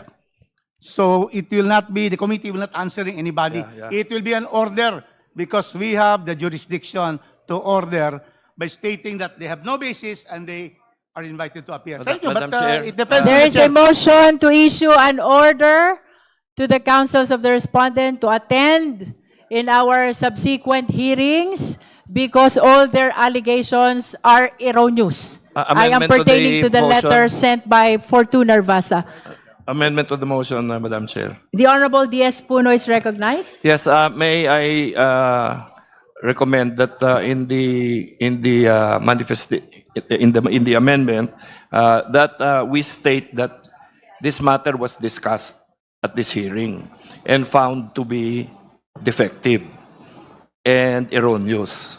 So I think that those statements of Representative Rodriguez should be included in the order, and then the invitation. But I think we should make it clear that it was discussed, just so that it's not made to seem later on that it was dismissed without due deliberation here. Madam Chair, may I? Is this in relation Yeah, also to yeah. the motion? The Honorable Zia Alonto before- Adjong. Before we act on the motion, Madam Chair, just for the public consumption, because our kababayans are watching us right now, the order as proposed by Congressman Rufus Rodriguez should not be taken as something for this committee to treat the lawyers with an equal footing, because the legitimacy of this process does not rely on the acceptance or recognition of these lawyers, or anyone for that matter. We are exercising our constitutional duty to proceed with the investigation, with the hearing as we are conducting right now. Para po sa kaalaman ng karamihan, yung sinasabi po ni Congressman Rufus Rodriguez is not really in response to put them in the equal footing as though the lawyers and this committee is exchanging ideas or opinions. Because number one, hindi po nakasalalay ang integridad, ang proseso at legitimacy ng hearing na ito sa acknowledgement, recognition ng sino man o kanino mang parte, Madam Speaker.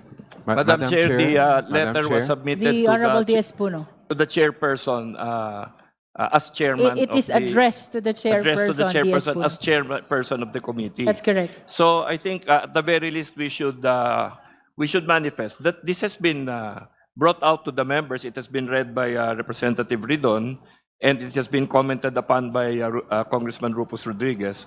That does not make them and give them equal status with us. It merely tells them that we are fair, and we have taken this into consideration and actually found their manifestations and their letter to be defective in substance, no, and in what Madam they Chair. allege. Madam Chair. The Honorable Jokno. Yes, I have some serious reservations about using the term order because it could be twisted and made to appear that we are acting like a court. I would agree that we should respond to the letter. Since it was addressed to the chair, perhaps the chair could synthesize all of the discussions made today. And if I may add on that point, we are exercising a constitutional duty today and in succeeding hearings to conduct a hearing. And we have gone through all of the form and substance. We have already made the finding that there's sufficient ground to proceed with the impeachment proceedings. So what else do we have to do except to look at the evidence? Yan po yung tungkulin natin.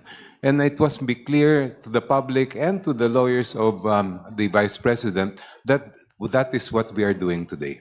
Thank you. So the suggestion of the Honorable Jokno is instead of an order of the committee, that the chairperson answer the letter of Fortuna Vasa.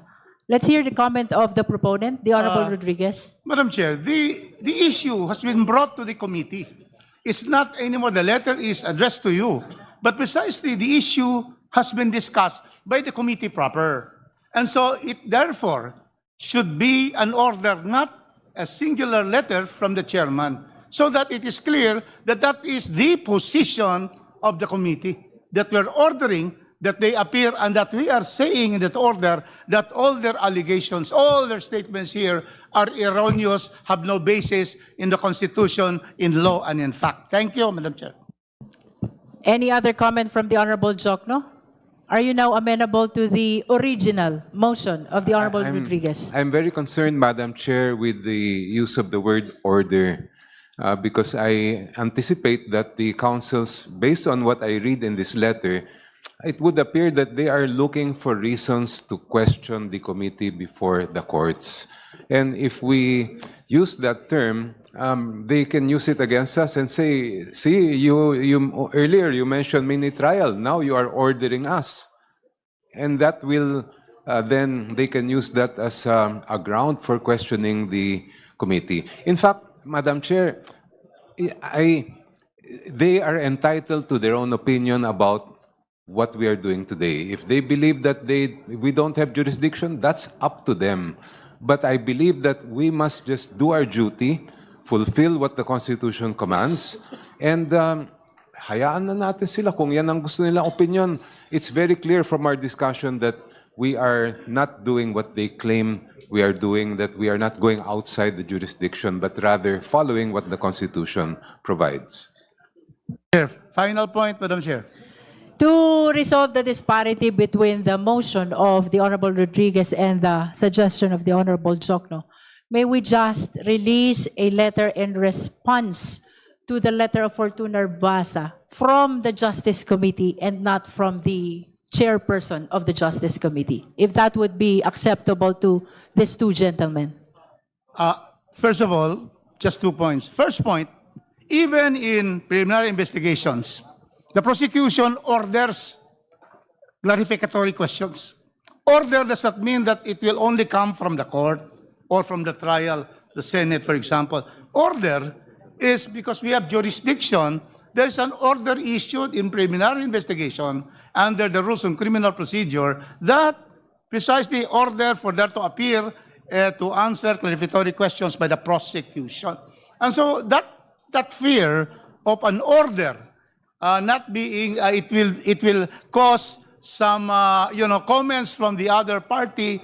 It's not to me, it's not very, at this point, it's not something that we cannot do. We have to therefore emphasize that as Committee on Justice is hearing. We are not having trials, but we are hearing for probable cause.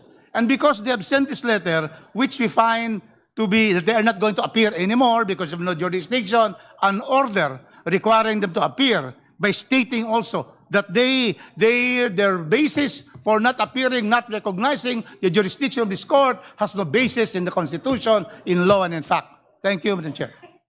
I understand that the argument of Honorable Jokno is predicated from the fact that we're being framed to be conducting a trial, when in fact this is just a clarificatory hearing.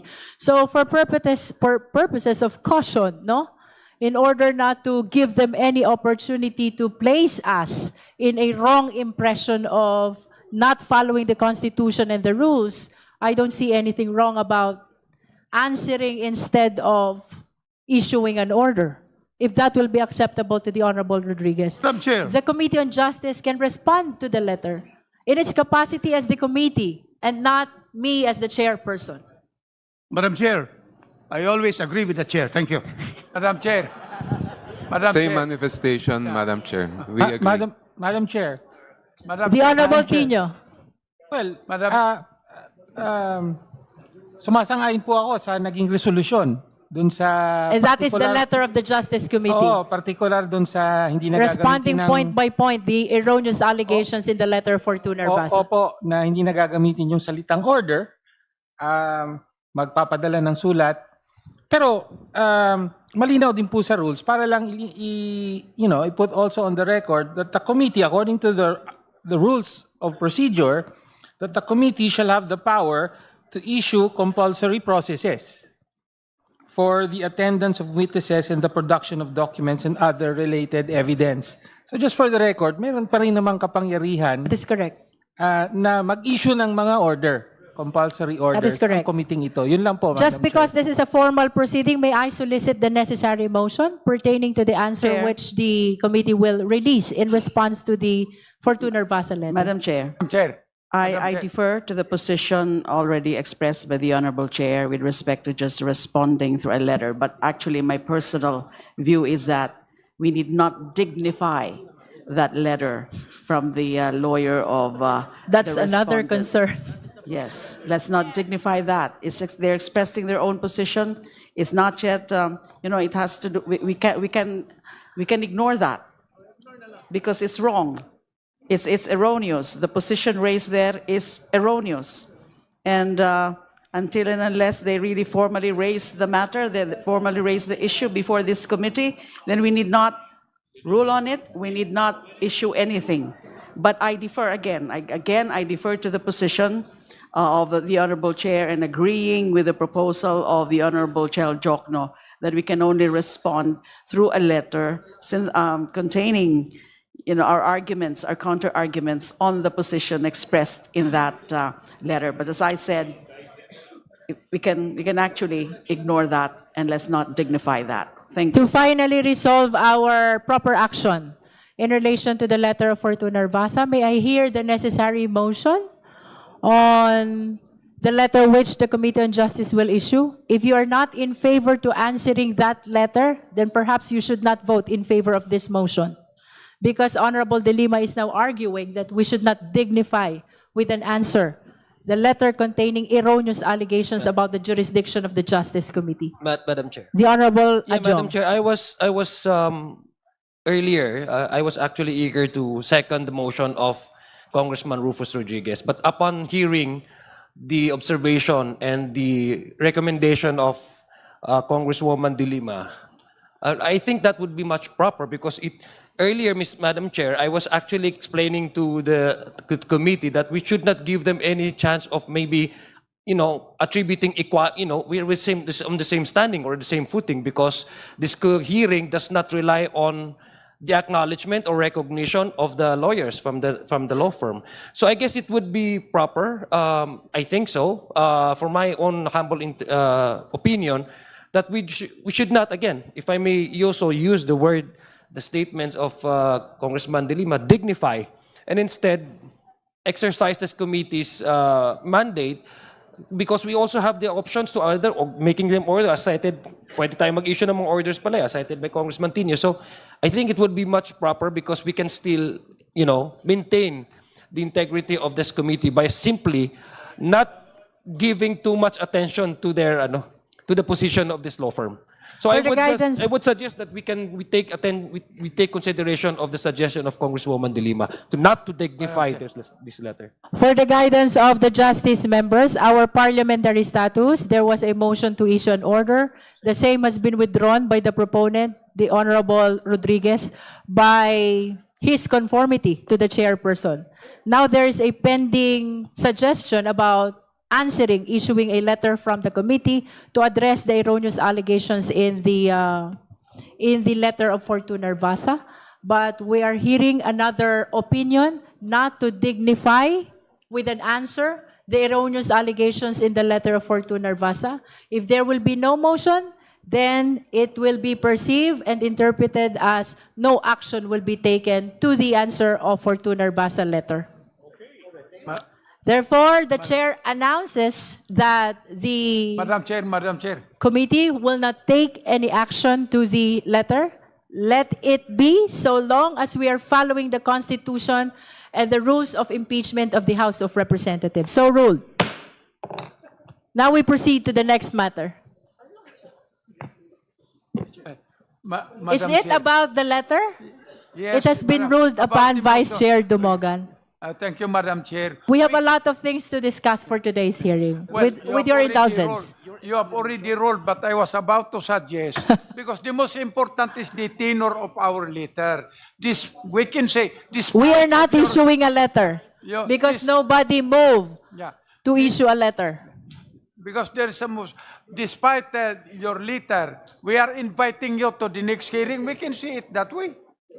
Nevertheless, the lawyers and the parties are always invited, notwithstanding the letters of non-appearance, notwithstanding the letter that they are not recognizing our jurisdiction. My worry, Madam Chair, is if we do not also respond to that, they are directly attacking us. It's not, to me, it's not good. Why can we not just say, despite your accusation, we are respectfully inviting you to the next proceedings. Madam Chair. Vice Chair Dumogan, we take note of your manifestation, but this issue has been ruled upon. Now we proceed to the next matter for our today's Madam hearing. Chair. That Madam is Chair. the action. Is it about the letter? Madam Chair, since Honorable Marcoleta, is it about the letter? Because the same has been ruled upon. Ma'am, since the due process has been mentioned several times in today's hearing, I have something to say about it. Is it Due about the process. letter? Somehow somewhat related to the letter, but not confined to the letter. Let's not be confined to the. We're talking about due process, Madam. All right, you are If I may be recognized. allowed, just 2 For the points. guidance of the members, our colleague is a non-member. Nonetheless, he is allowed to manifest. You may proceed. Thank you, Madam. I respectfully rise for a brief manifestation for the record, Madam Chair. During the last hearing, I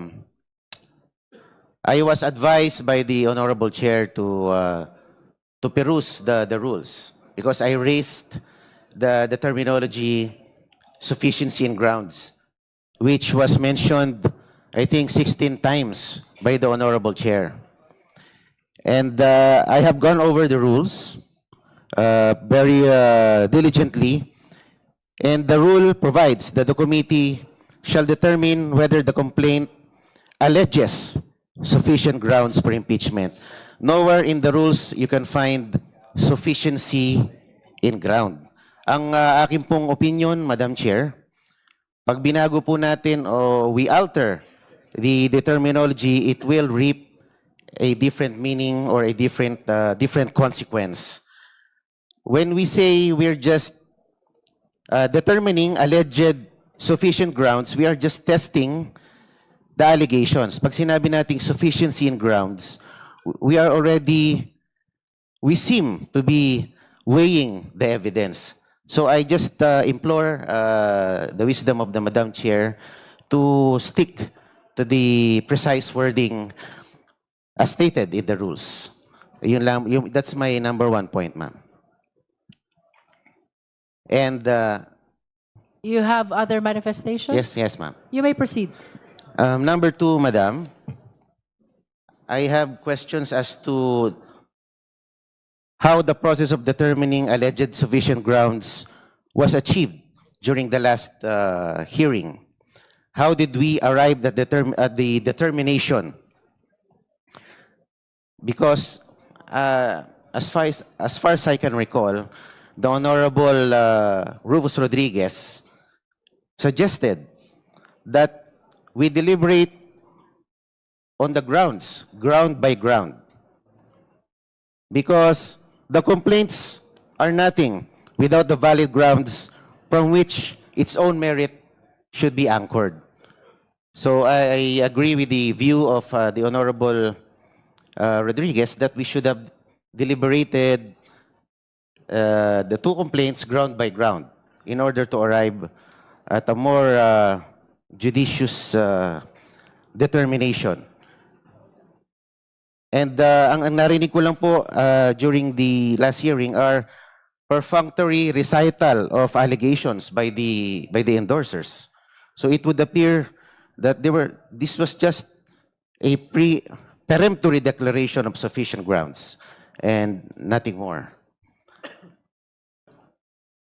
Yun lang po, ang aking pong pakiwari, we should be not abbreviating due process because the ruling on Duterte versus House of Representatives stated that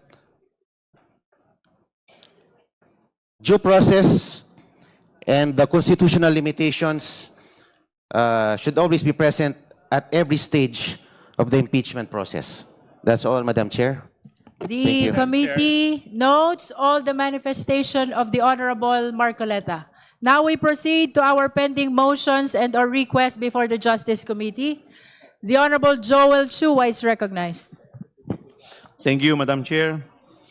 Madam Chair, the committee has received a letter dated March 5, 2026 on even date from Honorable Chel Jokno, where he moved that subpoena duces tecum be issued for the following. Number 1, duly certified copies of all the records of the NBI's investigation into the threats made by Vice President Sara Duterte against President Ferdinand Bongbong Romualdez Marcos Jr., First Lady Luis Lisa Cacho Araneta Marcos, former Speaker of the House, Ferdinand Martin Gomez Romualdez Sr., and certified true copies of all documents and photographs gathered in the course of the above-mentioned investigation.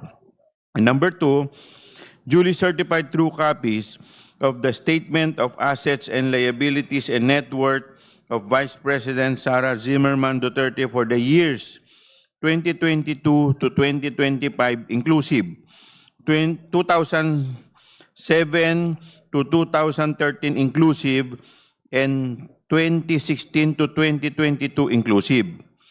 Madam Chair, considering that the requested documents are relevant and material to the impeachment proceeding, I so move that subpoena duces tecum be issued pursuant to the letter dated March 5, 2026. So move, Madam Chair. There is a motion to issue subpoena duces tecum to the NBI with respect to the records of its investigation into the threats made by Vice President Sara Z. Duterte against President Ferdinand Bongbong Marcos Jr., First Lady Marie-Louise Lisa Araneta, and former Speaker Ferdinand Martin Romualdez, as well as the certified copies, true copies of all documents and photographs gathered in the course of the above-mentioned investigation. Similar motion is made with respect to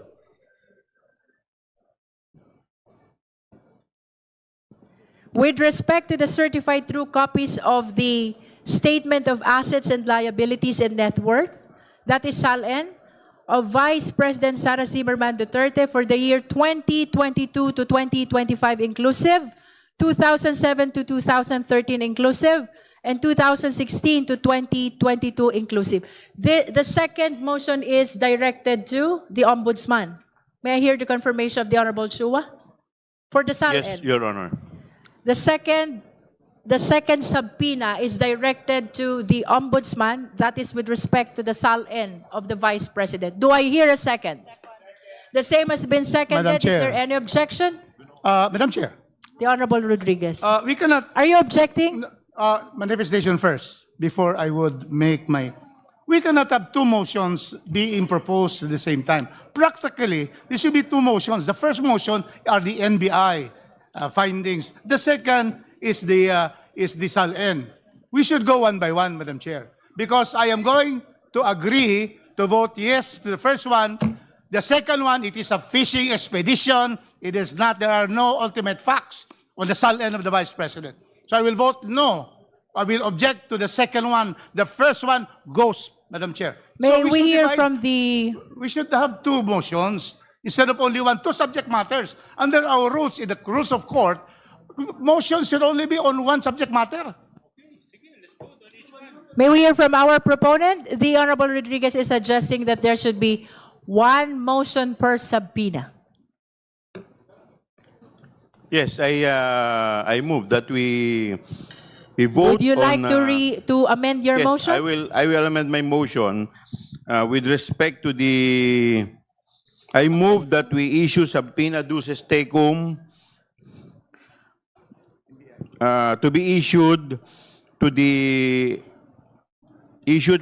for the duly certified copies of all the records of the NBI's investigation into the threat made by the Vice President Sara Duterte against President Ferdinand Bongbong Marcos, and certified true copies of all documents and photographs gathered in the course of the above-mentioned investigation. And so move, Madam Chair. There is a motion to issue a subpoena to the National Bureau of Investigation with respect to the records of investigation of threats made by the Vice President to the President, to First Lady, and to the former Speaker. Do I hear a second? The same has been seconded. Is there any objection? Hearing none, the motion is approved. The committee secretary is directed to issue the necessary subpoena. The Honorable Chua.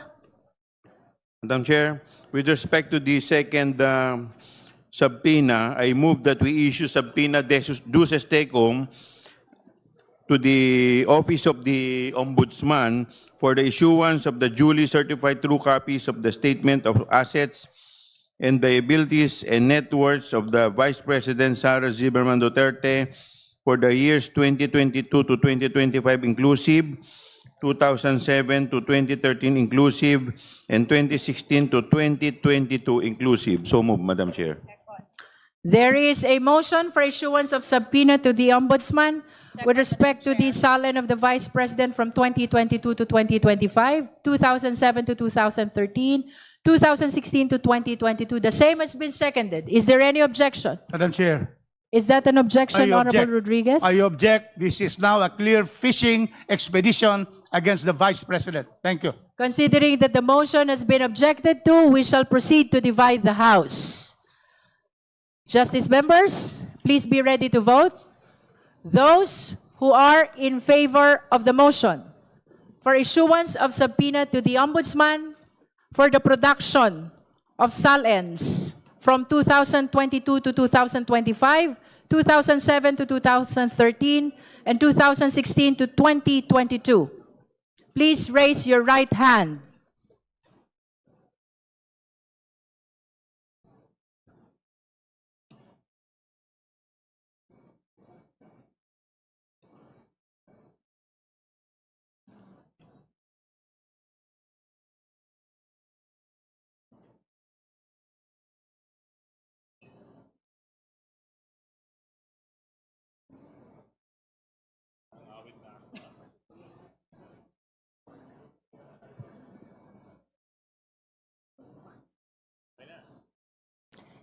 You may now put down your hands. Those who are not in favor of the motion, please raise your right hand.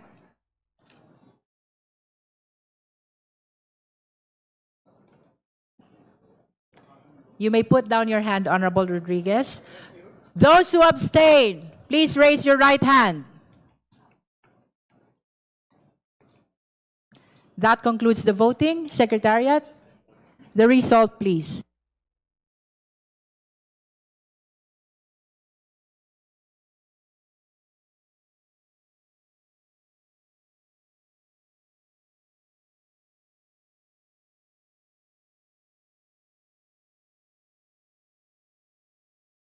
With 34 votes in the affirmative, 1 vote in the negative, and 0 abstention, the motion is granted.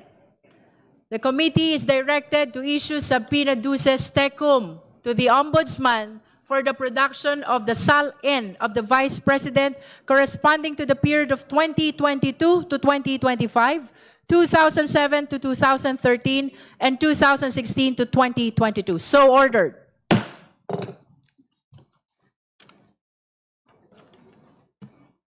The committee is likewise in receipt of the manifestation from the Honorable Congresswoman Laila De Lima. May we hear from the Honorable De Lima. Thank you, Madam Chair. This representation confirms that as an ex-officio member of the Committee on Justice and as an endorser of the Saballa et al. Complaint against Vice President Sara Duterte, I filed yesterday, March 24, with the Committee on Justice and with a copy furnished to respondent by the committee secretary, a request for the issuance of subpoena duces tecum and ad testificandum for the following 5 individuals, 5 resource persons and or witnesses. 1, Attorney Gloria A. Camora of the Intelligence and Confidential Funds Audit Office of the Commission on Audit to produce, identify, and authenticate official COA audit records, including liquidation reports, disbursement vouchers, certifications, and related submissions of the Office of the Vice President and the Department of Education pertaining to the disposition of the confidential funds for the years 2022 and 2023. In my letter, Madam Chair, there's a long list actually of those copies, of those documents, the original copies of which we are seeking to be produced via subpoena from Attorney Gloria Camora of the Intelligence and Confidential Funds Audit Office of the Commission on Audit. I so move, Madam Chair, to issue subpoena duces tecum and ad testificandum to the named individual or named employee or official of the Commission on Audit.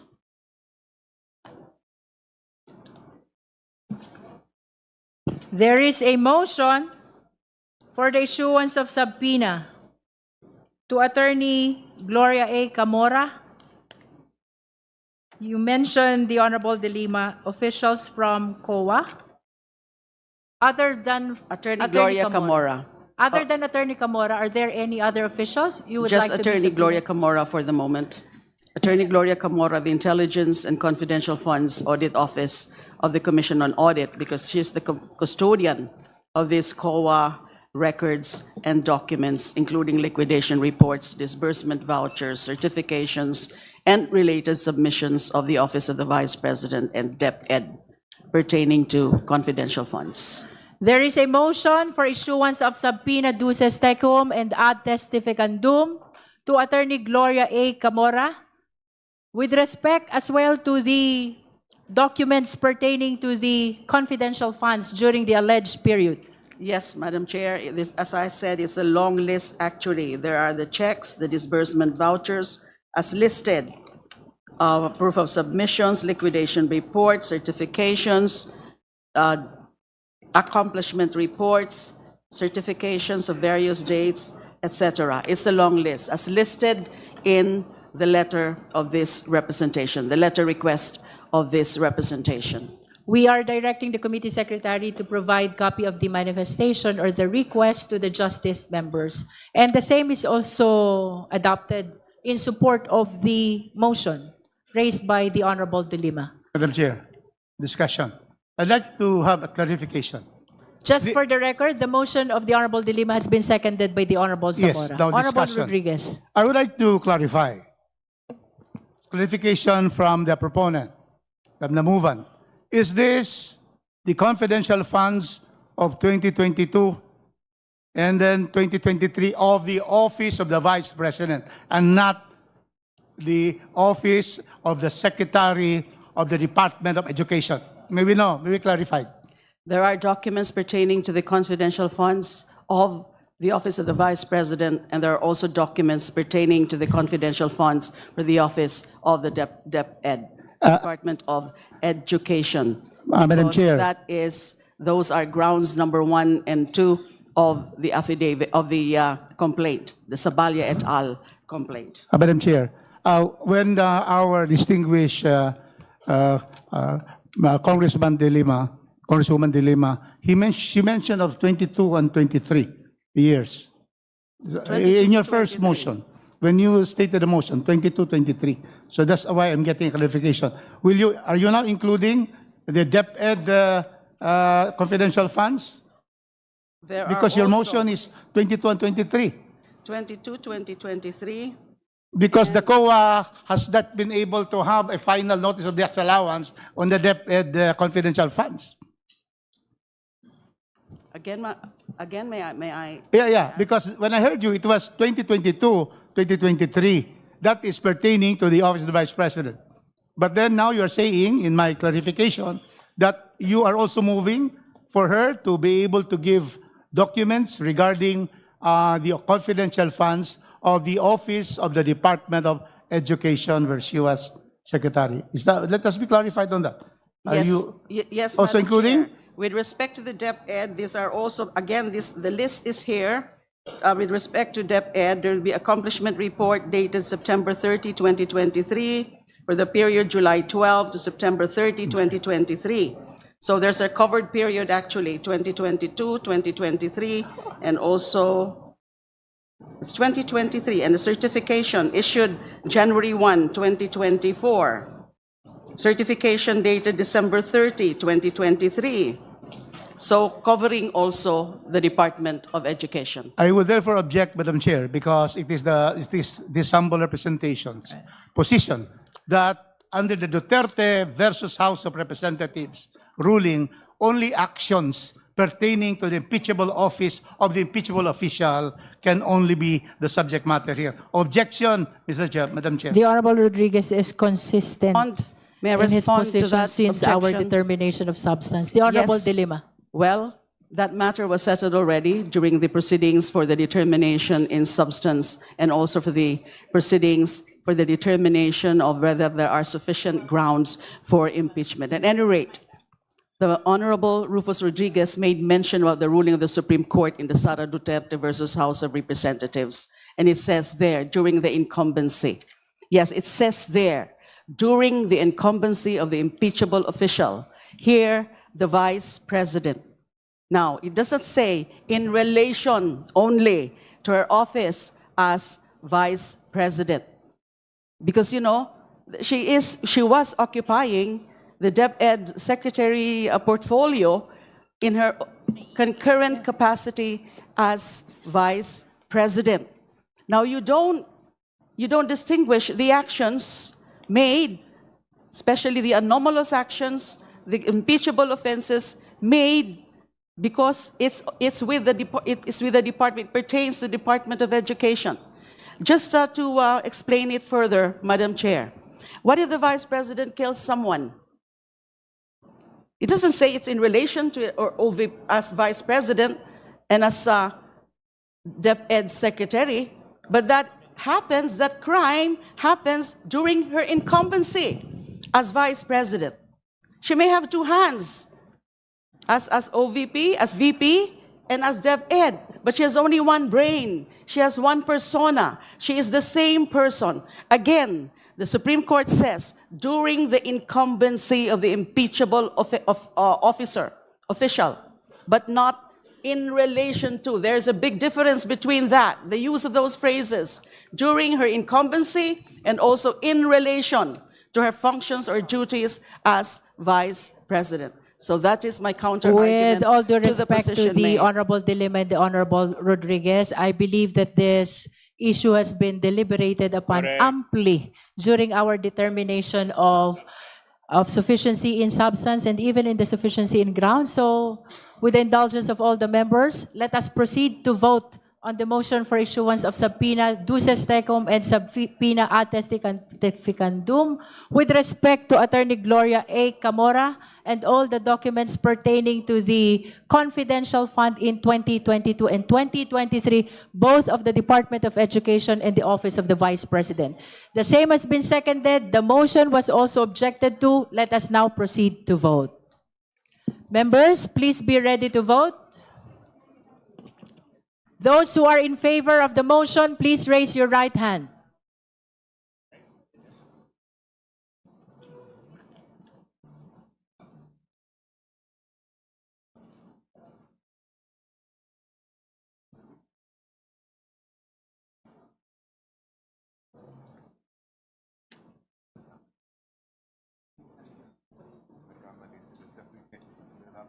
You may put down your hands.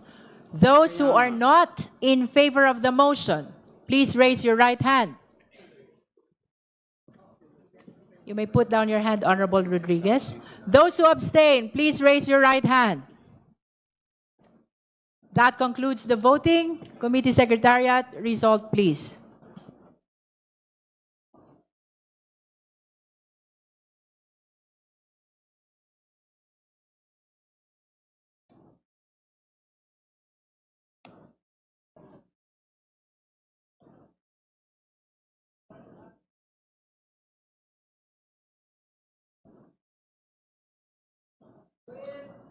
With 29 votes in the affirmative, 1 vote in the negative, and 0 abstention, the motion is granted. The committee is directed to issue the necessary subpoena duces tecum and subpoena ad testificandum to Attorney Gloria A. Camora, and with respect as well to the production of pertinent documents on confidential fund of both the DepEd and the Office of the Vice President in 2022 and 2023. So ruled. Honorable De Lima. My second motion is to issue subpoena duces tecum and ad testificandum to Mr. Ramil Lagunoy Madriaga to produce, identify, and authenticate his affidavit dated November 29, 2025, which is Annex A of the complaint in the Sabalia et al. Complaint, and any other documentary or object evidence in his possession, and to testify thereon. This is with respect to receipt on the receipt, handling, and distribution of the confidential funds. It's very clearly alleged in the complaint of the Sabalia et al.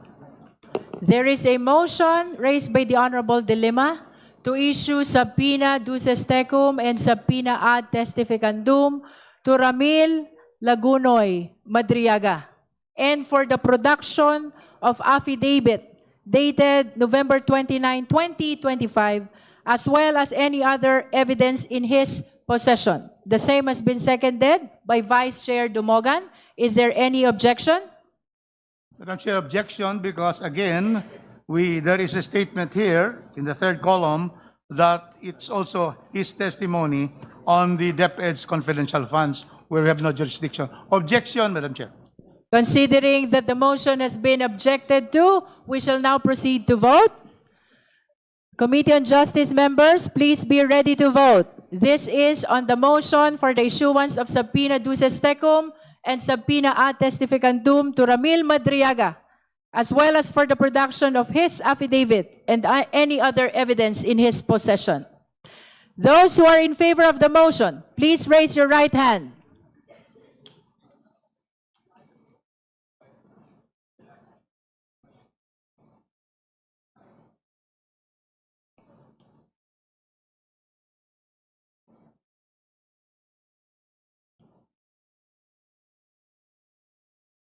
You may put down your hands. Those who are not in favor of the motion, please raise your right hand. Thank you, Honorable Rodriguez. Those who abstain, please raise your right hand. That concludes the voting. Committee Secretariat, result please.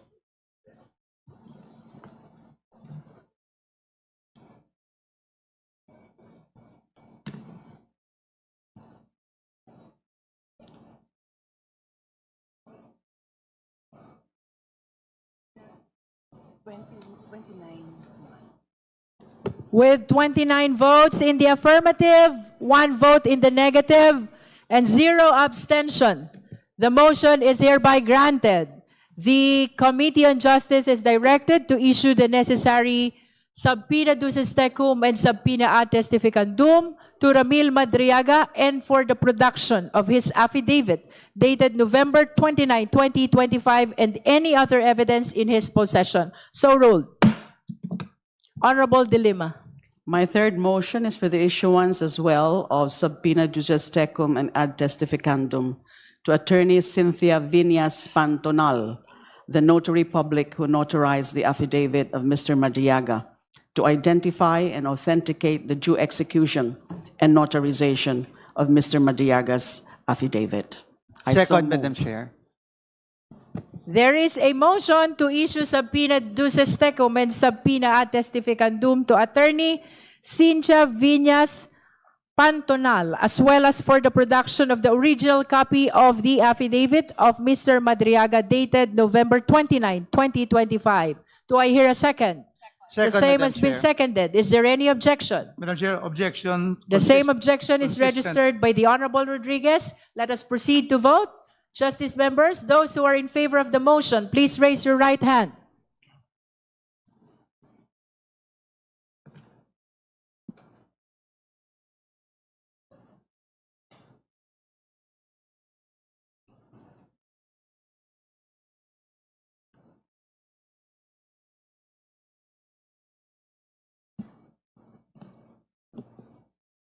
You may put down your hands. Those who are not in favor of the motion, please raise your right hand. You may put down your hand, Honorable Rodriguez. Those who abstain, please raise your right hand. That concludes the voting. Madam Chair, I just stepped out, but I'm voting in favor of the motion as The well. Honorable Jokno is registering his vote in favor of the motion. Result, please.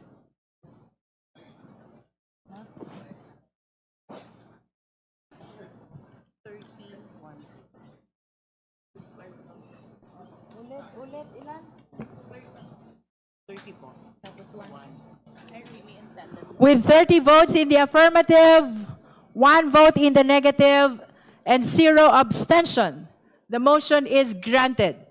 The committee is directed to issue the necessary subpoena duces tecum and subpoena ad testificandum to Attorney Cynthia Viñas Pantonal, as well as the production of the original affidavit of Mr. Madriaga, executed on November 29, 2025. So ruled. The Honorable Dilima. Madam Chair, my fourth motion is also for the production of subpoena duces tecum and subpoena ad testificandum to the custodian of the Archives Division of the House of Representatives to produce, identify, and authenticate transcripts, video recordings, and related records of prior hearings of the House Committee on Good Government and Public Accountability on the Office of the Vice Presidents and Department of Education's disposition of their confidential funds for 2022 and 2023.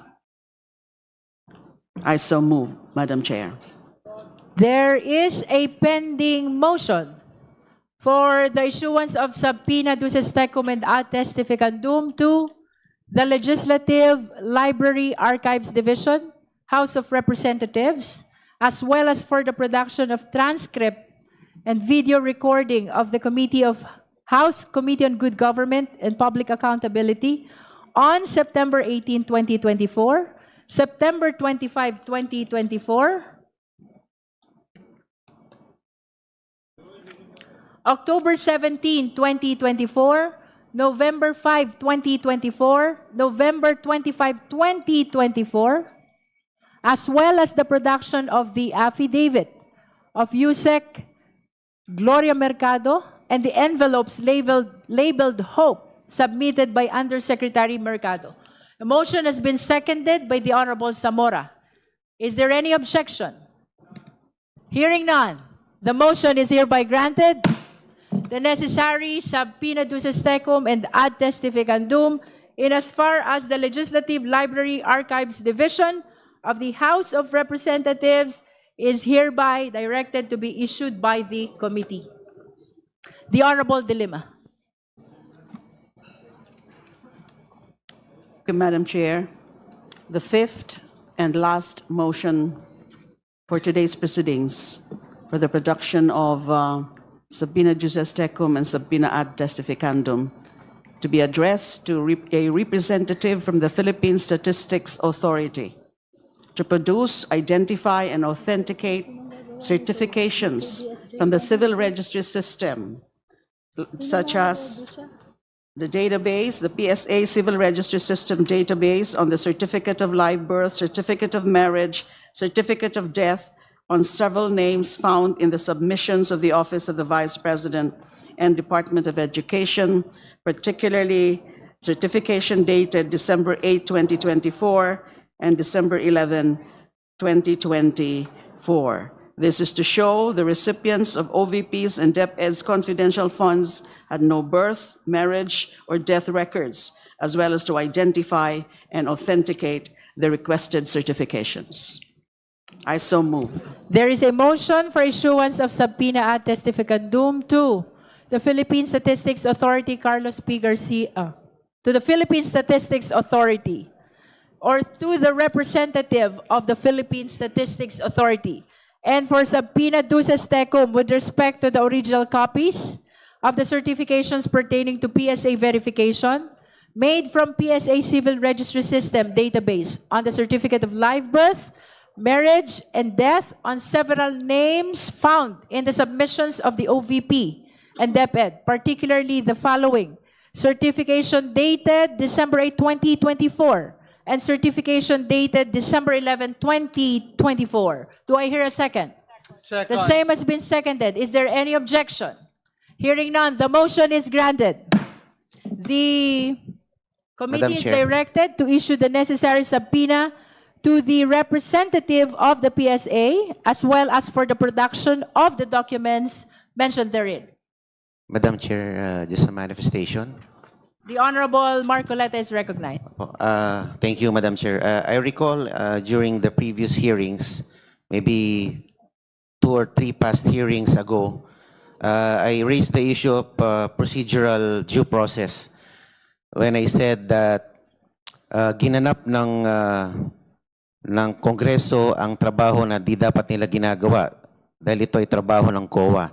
And I was referring to the past hearings made by the Quadcom, or if I'm not mistaken, the Committee on Good Governance. And the chair remarked that wala pong kinalaman ang mga past hearings ngayong hearing ng impeachment ni BP Sara. Pero ngayon po ay tila ginagamit natin at humihingi tayo ng dokumento mula sa mga hearings na yon. So ako po ay nagugulumihanan. Kala ko po ba walang kinalaman ang mga past hearings ng Quadcom o ng Committee on Good Government, pero tayo po ay nagbabalik tanaw at kukuha ng mga dokumento mula sa archives ng hearing na yon. May I be clarified, Madam Chair? This impeachment proceeding pertains to the fitness to hold public office of our Vice President, Sara Zimmerman C. Duterte. That is the reason why manifestations pertaining to the past inquiry of Quadcom and even of the Committee on Good Government was discouraged by the chairperson. Nevertheless, all the manifestations of the Honorable Marcoleta are duly noted by the Committee on Justice. Now we proceed. We have discussed already all the pending matters before the committee, and the chair wishes to reiterate the previously announced schedules for our subsequent hearings. That includes April 14. After this announcement, April 14, April 22, and April 29. Madam Chair. The Honorable Tino first, and then the Honorable D.S. Konghon. Madam Chair, may I make an additional motion for the issuance of a subpoena?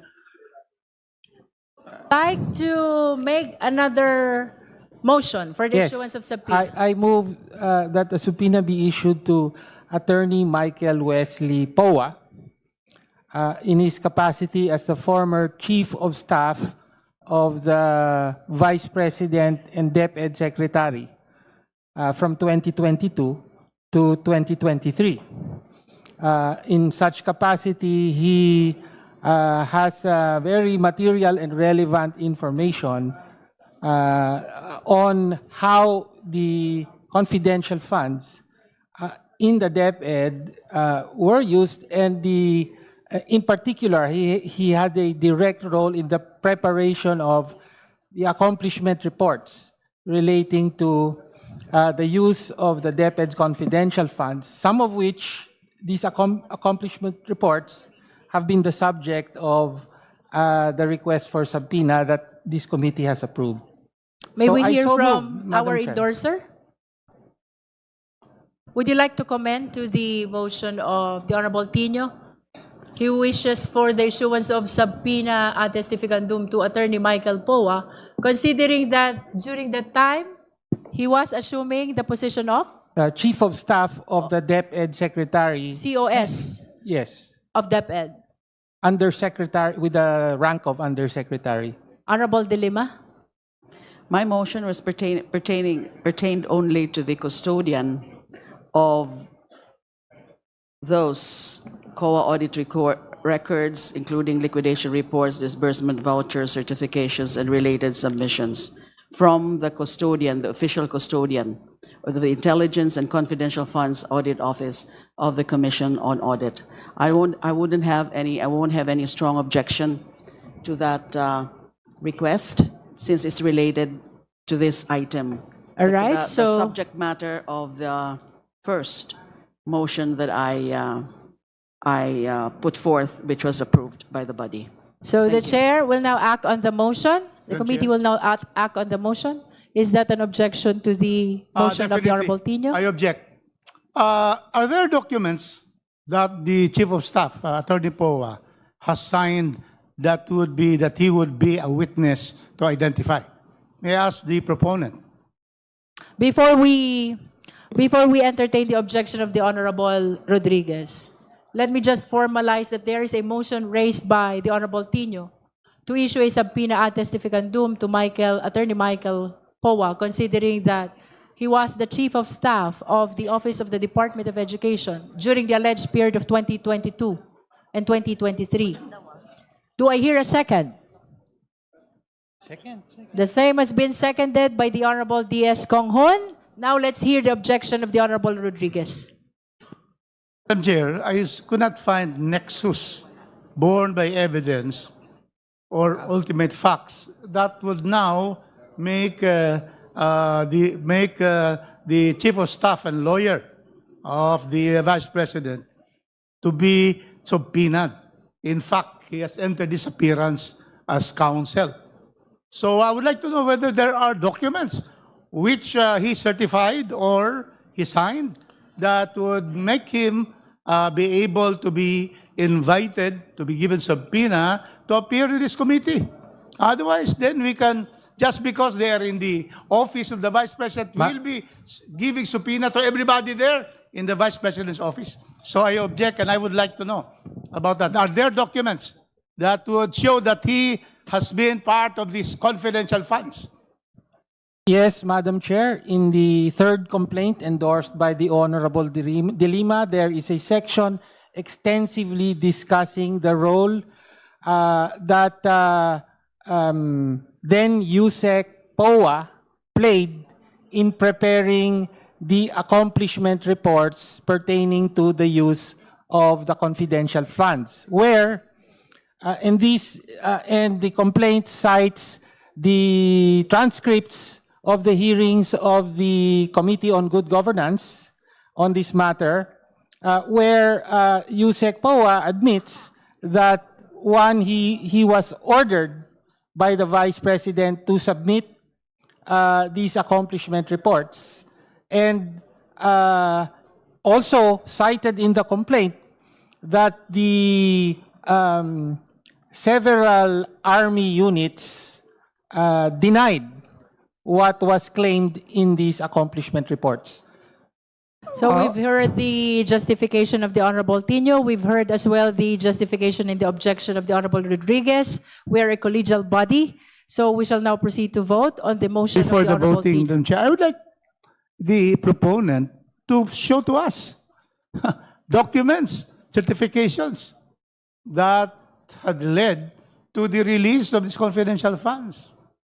Because we are now already on the hearing, precisely. Are there any? Because if there's none, there is no reason to call him and subpoena a lawyer. Madam The Chair, Honorable as I Pino. said, I cite the complaint itself, the third complaint. Allegations lang naman yun, wala nga documentary. Specifically, starting from The process of utilization of the alleged confidential funds is not confined to the documents. There could be actions that contributed to the utilization of confidential fund, which might be covered by the testimony of the possible witnesses. Okay. Well, starting from paragraph 269 of the third complaint, page 90, there is a reference to former DepEd spokesperson. He was spokesperson as well as chief of staff, Michael Poa, testifying that he received envelopes directly from Vice President Sara herself. So this has to do with the allegation on bribery. And further, and there are other sections as well pertaining to the use of the confidential funds, Madam Chair. If Congressman Rodriguez would want, we can provide, given enough time, Madam Chair. Madam Chair, we are now voting, so we should be able to get it if there is. The fact that he's chief of staff and counsel will not, implicate him to be able to have that if there is no document. So I would object to that, Madam Chair. With the indulgence of these two gentlemen, as to whether or not there's relevance in the presentation of Attorney Michael Coa, will be a question that rests on the judgment of the justice members. We shall now proceed to vote. Those who are in favor of the motion for issuance of subpoena ad testificandum to Attorney Michael Poa, please raise your right hand.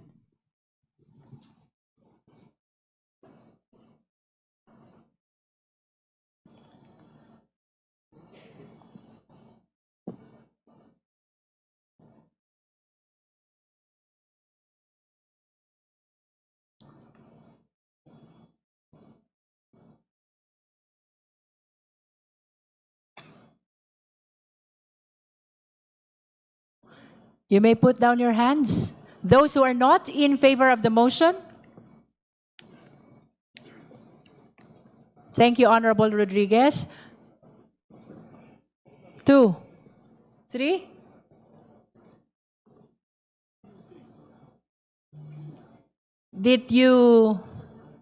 Were you able to count? Those who abstain, please raise your right hand.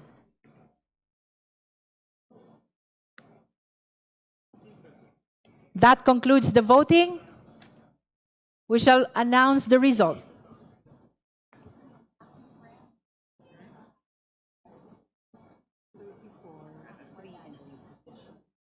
With 34 votes in the affirmative, 3 votes in the negative, and 0 abstention.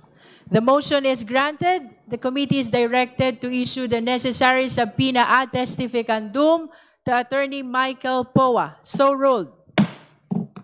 Madam Chair. The Honorable Jokno. There's still one more pending incident, I believe, that pertains to the petition that this representation filed with the House, which was referred last Wednesday to the committee.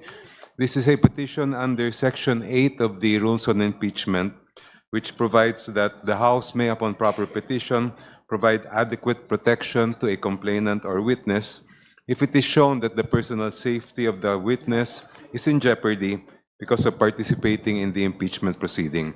I will no longer reiterate what is contained in my petition, Madam Chair, but if I may just add a few points that I believe are important for the consideration of the committee.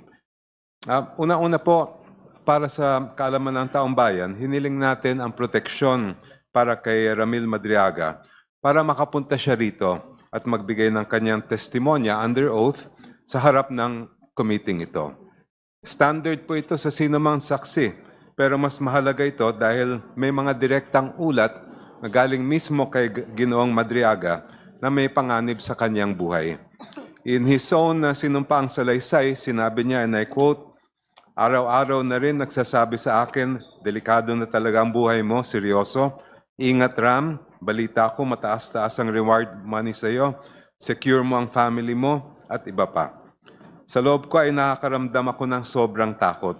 Ang takot na yon ay hindi lang sa sarili ko, kundi pati sa aking pamilya. Napaparanoid na rin po ako kasi posible rin itong mangyari, nalasunin ako. Halos hindi na ako mapakali, kuminsan at hindi ko maiwasan magduda na rin sa mga fellow PDLs at kahit po mismo sa mga jail officers dahil sa pagsiwalat ko ng issue kay VP SARA Duterte. Madam Chair, these threats have already escalated. According to his affidavit, on March 3, 2026, a detainee with a pending homicide case attempted to forcibly drag Mr. Madriaga into a confined bodega area within the jail. According to Mr. Madriaga, and I quote, "Ayon sa mga naririnig ko sa loob ng kulungan, ang bodegang ito ay sinasabing pinagawa ni dating Congressman Arnie Teves. Isa sa mga impormasyon na nakuha ko ay si Kong Arnie Teves ang gusto magpatumba sa akin," end quotation. Kinumpirma naman po ni DILG Secretary John Vic Remulla na binisita ni Vice Presidente si dating Congressman Teves sa kulungan noong October 19, 2025. Base ito sa ulat ng Inquirer na mismo ang Vice President ang nag-attach sa kanyang perjury complaint laban kay Ginoong Madriaga.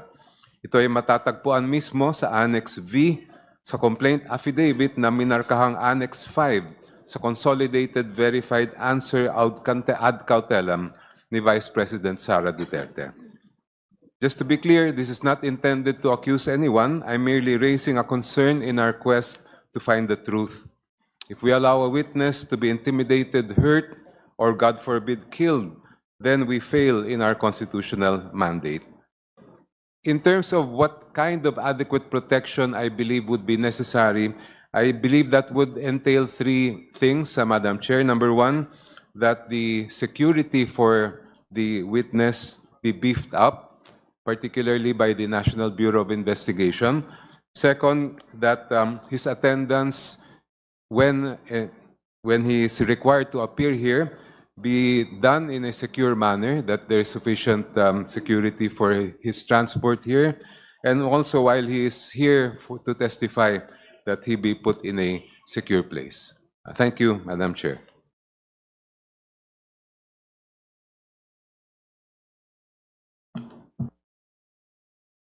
Would you like to raise the necessary motion with respect to the protective custody of witness Ramil Madriaga? Yes, Madam Chair. In line with Section 8 of the Rules of the House on Impeachment, I move that adequate protection be provided to Mr. Ramil Madriaga, consisting of three things. Number one, that the security where he is presently detained be beefed up, particularly by the National Bureau of Investigation.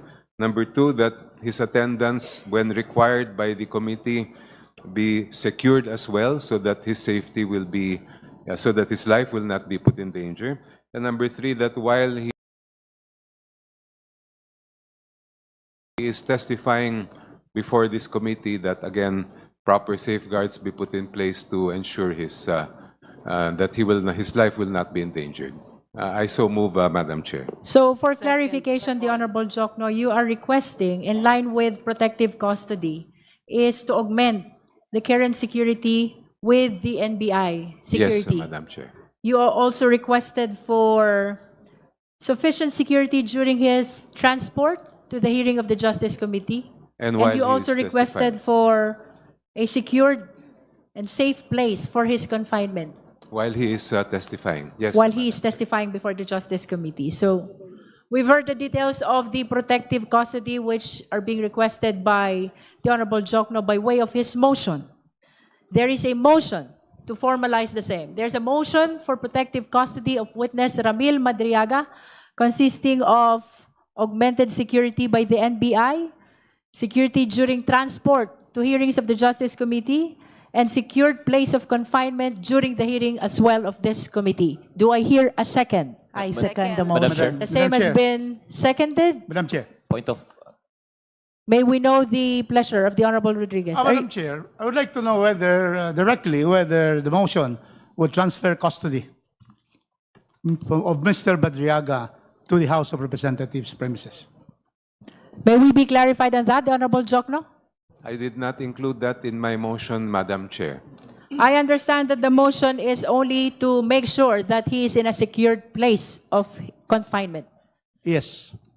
Madam Chair, it has already been stated that the Honorable Director of NBI has already assigned personnel to watch 24 hours Mr. Madriaga in Camp Bagondiwa. In fact, the jail superintendent has already stated that Madriaga has been transferred to a solitary cell so that there will be no other people there that will endanger his life. And so, Madam Chair, with the presumption, Madam Chair, of regularity of functions and that our witnesses will be fully protected, there's no need for this motion. Secondly, Madam Chair, Ramil Madriaga is a polluted source. He is facing kidnapping with murder charges. In 2021, one member of the anti-kidnapping gang was killed. The PNP member of the anti-kidnapping gang. And then they were arrested in 2022, 2023. That's why he is in jail. And now we're going to give credence to a polluted Chair. affidavit. Point Madam of Chair, order. no, There Madam is a Chair. point of order, Let us clarify, Honorable we're trying to Rodriguez. protect somebody who is a polluted source. In fact, in Madam the Chair. cases of the Honorable Supreme Court. Rodriguez, there's a point of order. Thank you, Madam Chair. Let's hear the point of Premature. order. The Honorable De Madam Lima is Chair, I recognized. submit that it's clearly premature for anyone to raise an issue of credibility on the part of the intended witness. He's not yet testifying. He will testify, and therefore, issues of credibility can be raised in the questioning, in the clarificatory questioning. Mr. Madriaga can be asked about those things during the hearing, the proper stage of the hearing, but not at this point. So it's out of order. Any such statement relating to the issue of credibility, statements like a polluted source, that is not yet proper at this stage of the proceedings. Would you Madam like to Chair. raise a motion concerning the manifestations of the Honorable Rodriguez with respect to the credibility of Ramil Madriaga? I move that that particular part of the manifestation of the Honorable Congressman Rufus Rodriguez with respect to Mr. Madriaga being allegedly a polluted source and the related statements with respect to the issue of his credibility be stricken off the records. Is there any second? Second, Madam The Chair. same has Madam been Chair. seconded. Is there any objection? I will, yes, of course, Madam Chair, because we are Two trying to... motions are pending now. Yes. One is the motion for the issuance of subpoena motion for protective custody of Ramil Madriaga, raised by the Honorable Chel Jokno, and second is the motion to strike off from the record the manifestation concerning the credibility of Ramil Madriaga. The same has been seconded as well. This representation is not out of order. We are discussing about giving a bundle of rights, 3. All of this to be able to give that advantage, that perceived, safety issues which are not. That's why me stating that to give this bundle of rights, to give this protection, to all of this custody and so forth in a safe place, should not be given to a polluted source. That is the point that I have. And therefore, it is not out of order. We are discussing, we are objecting to this particular motion. And that is the reason why, these are the reasons why I say that we have to know this person whom we are giving all of these extra advantages and extra attention and care which he does not deserve. Madam Chair, The Honorable De Lima. Mr. Madriaga is listed as one of the witnesses for the complainants. And that's why I asked for the issuance of subpoena jus tecum. And it's very clear under Section 8 of the Rules of Procedure in Impeachment Proceedings. Protection to complainants or witnesses. The House may, upon proper petition, provide adequate protection to a complainant or witness if it is shown that the personal safety of the complainant or witness is in jeopardy because of participating in the impeachment proceedings. And we have heard the manifestation and the explanation of the Honorable Chel Jokno about the threat, the alleged threat to his safety. And therefore, it is very much in order that we tackle the issue of grant of protection in the mode that was described and asked or sought for by Congressman Chel Jokno, and the motion has been duly seconded. Thank you. We've heard amply the argument of both the Honorable Rodriguez and the Honorable De Lima. For the guidance of the Justice members, our parliamentary status is there's a pending motion by Congressman Chel Jokno for protective custody of witness Ramil Madriaga. The same has been seconded. The same is objected to by the Honorable Rodriguez. There's likewise a pending motion by the Honorable Laila De Lima to strike out from the record the manifestation of the Honorable Rodriguez pertaining to the credibility of witness Ramil Madriaga. The same has been seconded as well, and the same was objected to as well by the Honorable Rodriguez. We shall now proceed to divide the House, starting with the first motion. That is the motion of the Honorable Chel Jokno. Again, for the guidance of the members, the motion is for the protective custody of Ramil Madriaga. Those who are in favor of the motion, please raise your right hand. May I just clarify? Yes, please. That my motion requests, I am moving specifically for three things. Number Yes. one, that we make sure that there is additional security provided to Mr. Madriaga You said from the NBI. in his present place of detention by the NBI. Second, that both in the transport when he is required to come here to testify and while he is testifying, again, that adequate security be provided to him. All right. So those who are in favor of the motion for protective custody of witness Ramil Madriaga, please raise your right hand.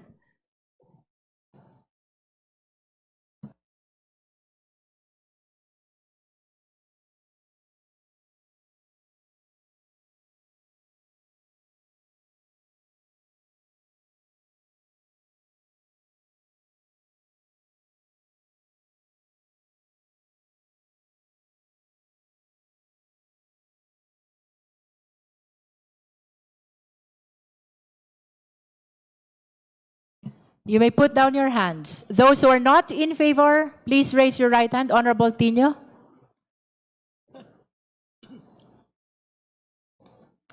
Thank you, Honorable Rodriguez. Those who abstain, please raise your right hand.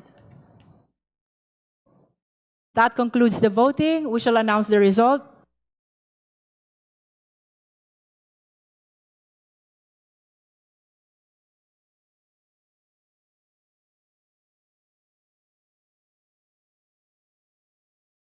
With 35 votes in the affirmative and 1 vote in the negative, with 0 abstention, the motion is granted.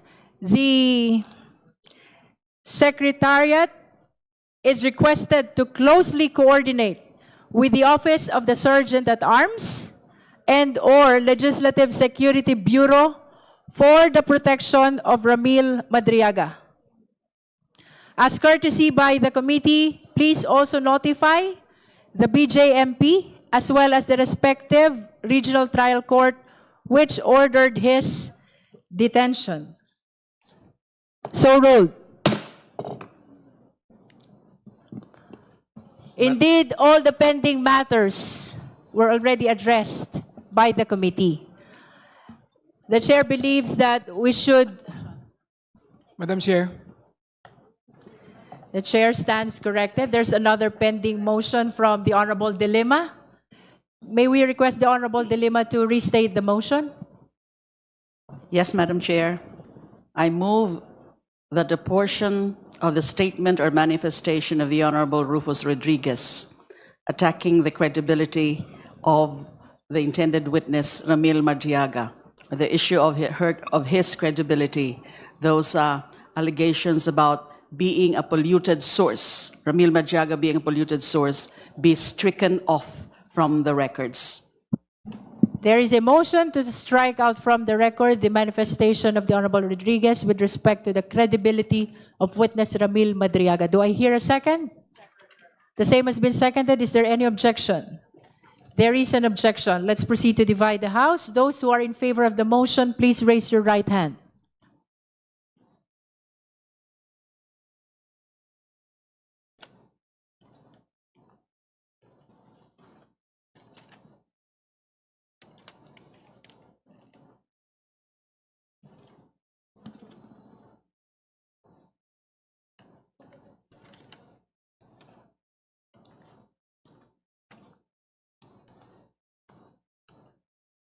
You may put down your hands. Those who are not in favor, please raise your right hand.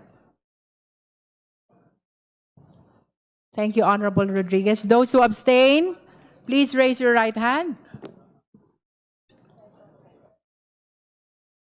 That concludes our voting. We shall announce the result.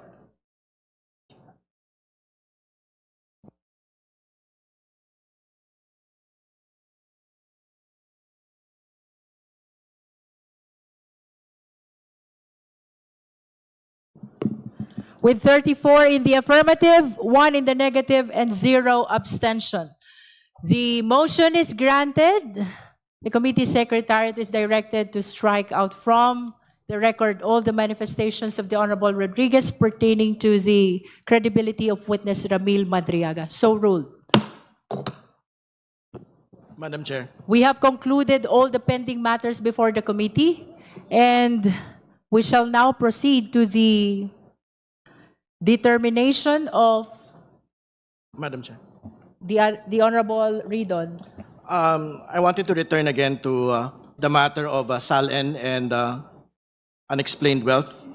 I understand that Congressman Chua had already moved for the subpoena of the SALNs of the Vice President, and I will also be moving for the following documents and for the committee to issue subpoena duces tecum and ad testificandum on the following.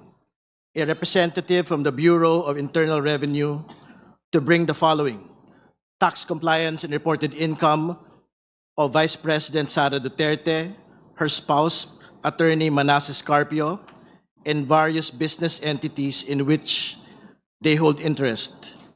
Original or certified true copies of the annual income tax returns and other relevant documents pertinent thereto, such as VAT payments of Vice President Sara Duterte, her spouse Manasseh Carpio, for the years 2007 to 2025, and the following entities for the periods specified: Metro City Chow Foods Corp., formerly City Hall King Chow Foods Corp., for the years 2007 onwards; GenCorp Industries Inc., formerly Times Square B Foods Corp.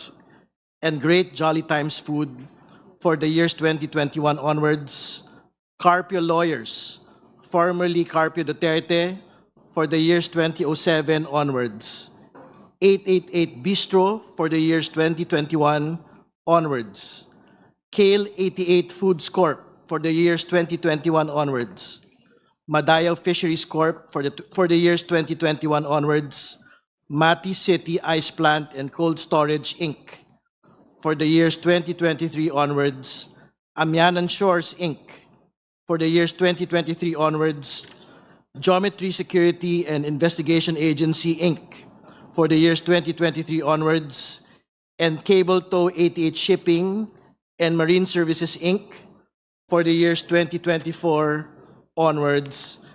So moved, Madam Chair. There is a motion for the issuance of subpoena ad testificandum to the BIR representative and for subpoena duces tecum to the aforementioned documents by the Honorable Ridon. Do I hear a second? Any second to the motion of the Honorable Ridon? Second. The same has been seconded by the Honorable Dolima. Is there any objection? The Honorable Rodriguez is registering his objection. If you have no other manifestation, we shall proceed to vote. Those who are in favor of the motion, please raise your right hand.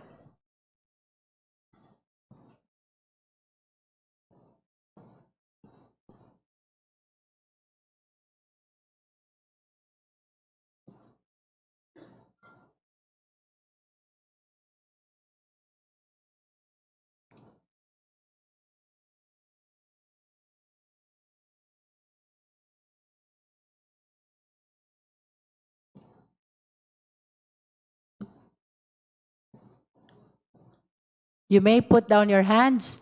Those who are not in favor of the motion, kindly raise your right hand. Thank you, Honorable Rodriguez. Those who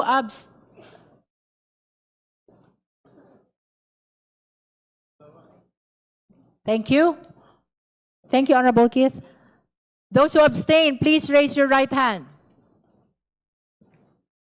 That concludes our voting. We shall announce the result of voting on this motion.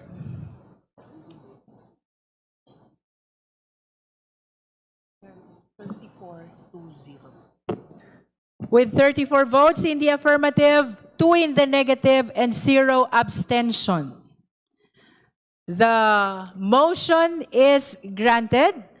The chair directs the committee secretariat to issue the necessary subpoena ad testificandum to the BIR representative and subpoena duces tecum with respect to the ITR of VP SARA DUTERTE, her spouse Manasseh Carpio, for the year 2007 to 2025, including the entities for the same period as mentioned by the Honorable Ridon.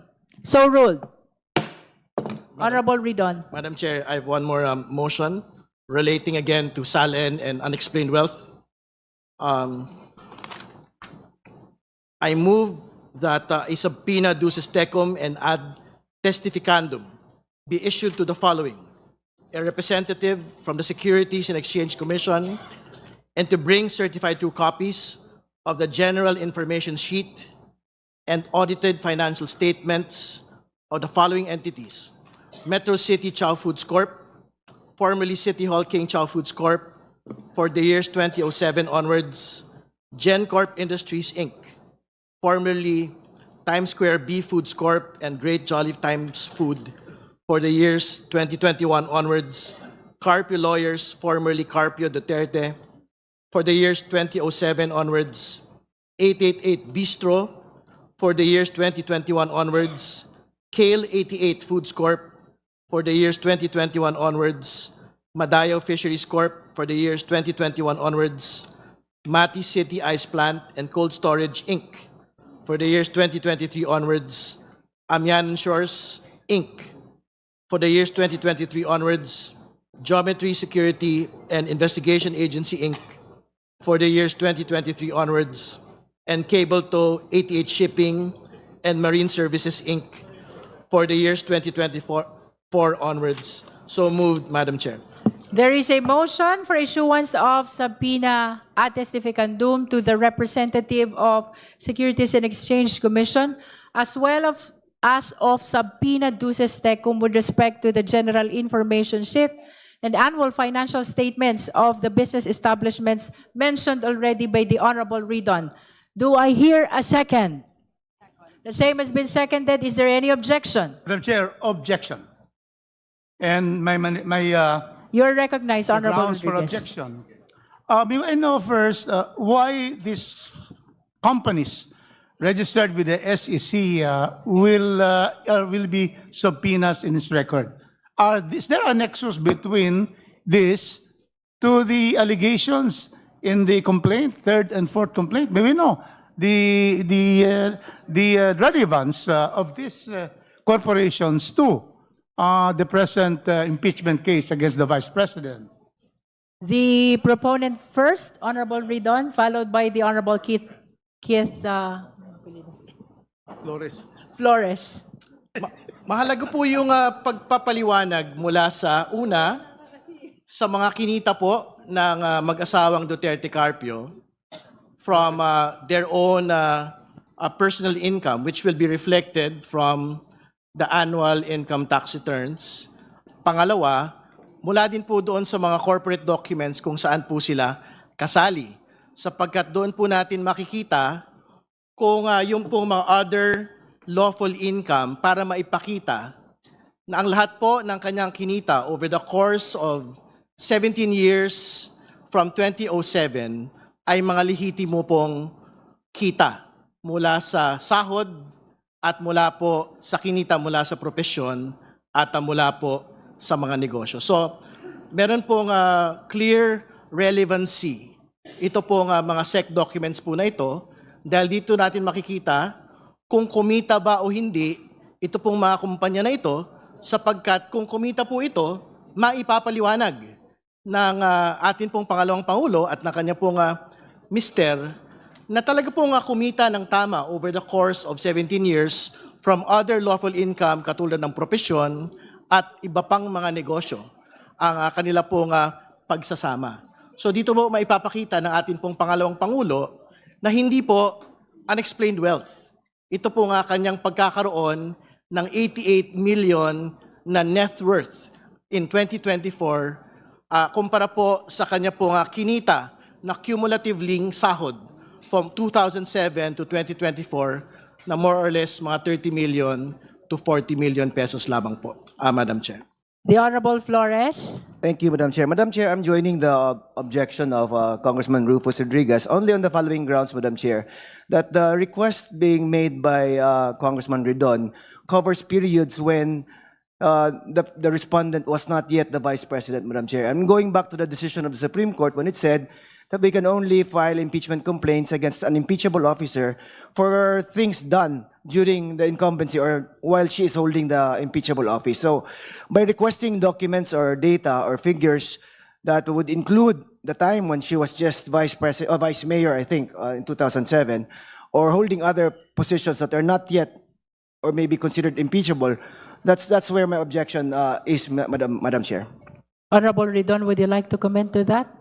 Tama naman po yun. Pero what we would want to be able to see is a complete financial picture of the Vice President from the time that she commenced the public office in 2007 as a Vice Mayor up until today. That would be a proper objection with due respect if we had ended our request previous to 2022.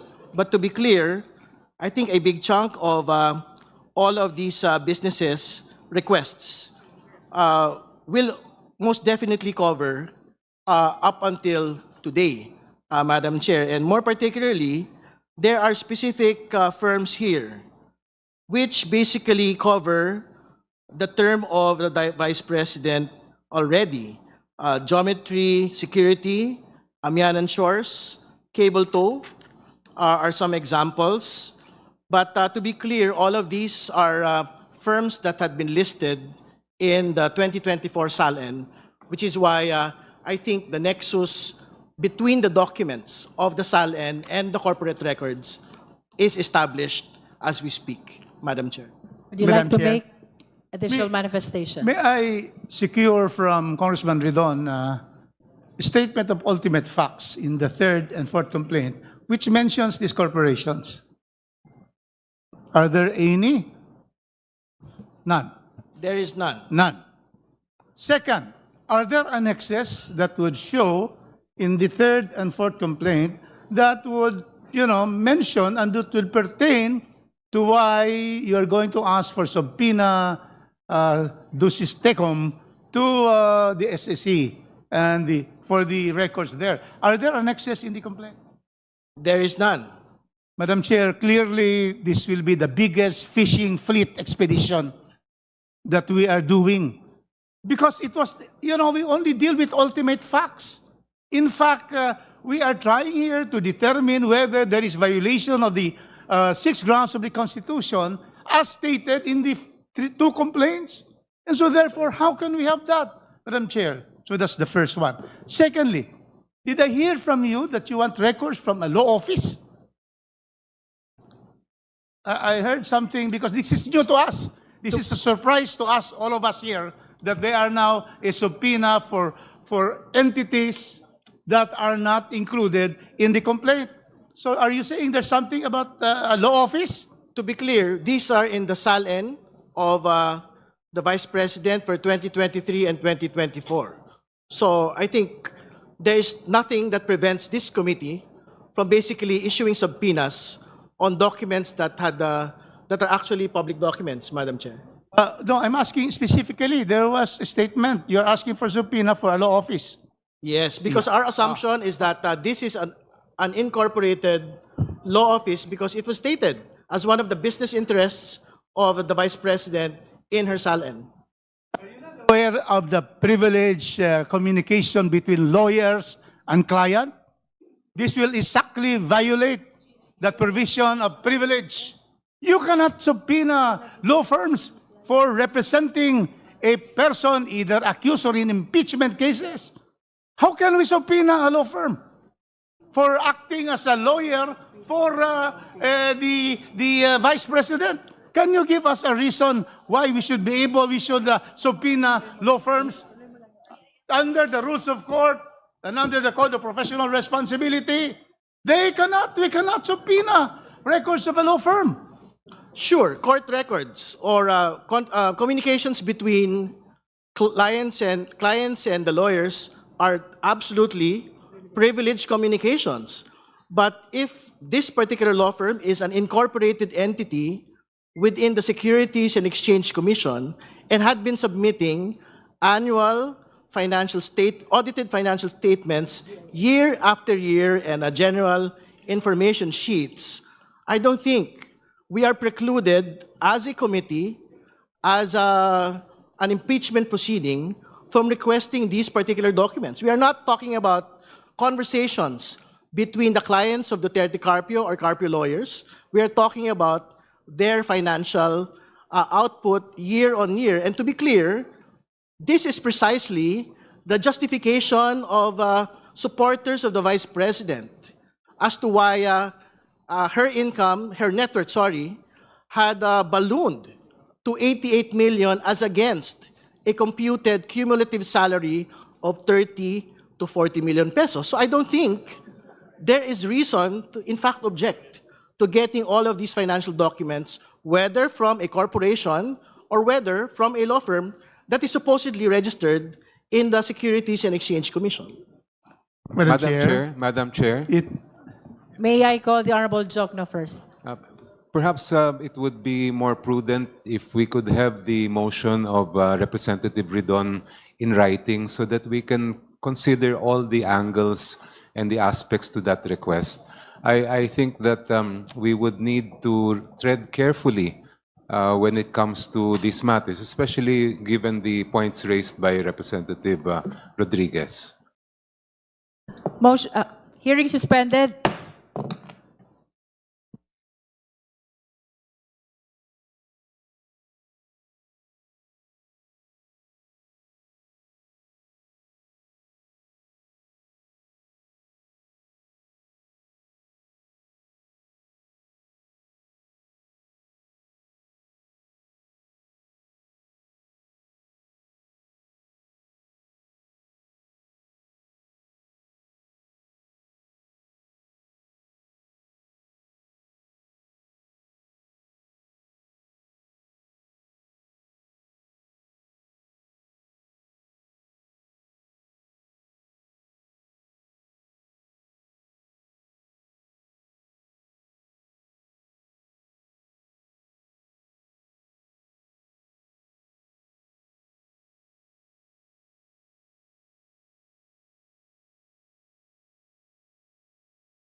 Hearing is resumed. The committee heard already the arguments of both the proponent and those who are opposing the motion. This is with respect to the motion of the Honorable Ridon for the issuance of subpoena ad testificandum to SEC representative and ad duces tecum, subpoena duces tecum with respect to the GIS and audited financial statement of certain business establishments mentioned already by the Honorable Ridon. Since we have heard already the arguments of both the proponent and those who are against, we shall now proceed to vote. We are reminded that we are a collegial body. All decisions come from the majority. So the justice members are reminded to be ready to vote.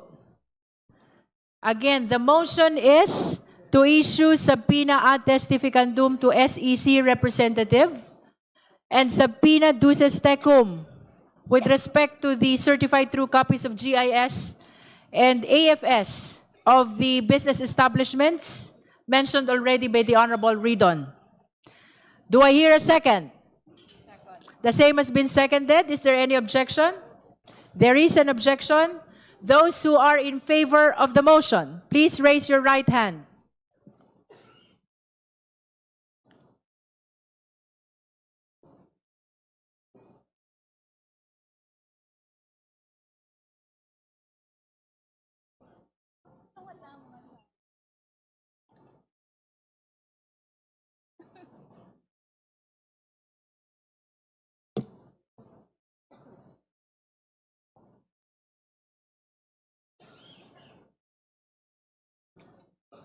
You may put down your hands. Those who are not in favor of the motion, please raise your right hand.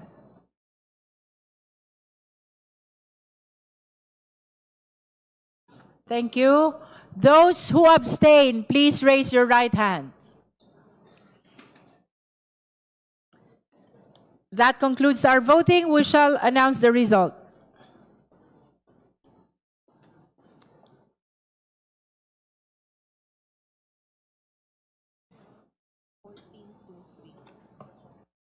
With 14 votes in the affirmative, 2 in the negative, and 3 abstention. The motion is hereby declared granted. The committee secretariat is directed to issue the necessary subpoena ad testificandum to the representative of SEC and subpoena duces tecum for the production of GIS and AFS of the business establishments mentioned in the motion of the Honorable Ridon. So ruled.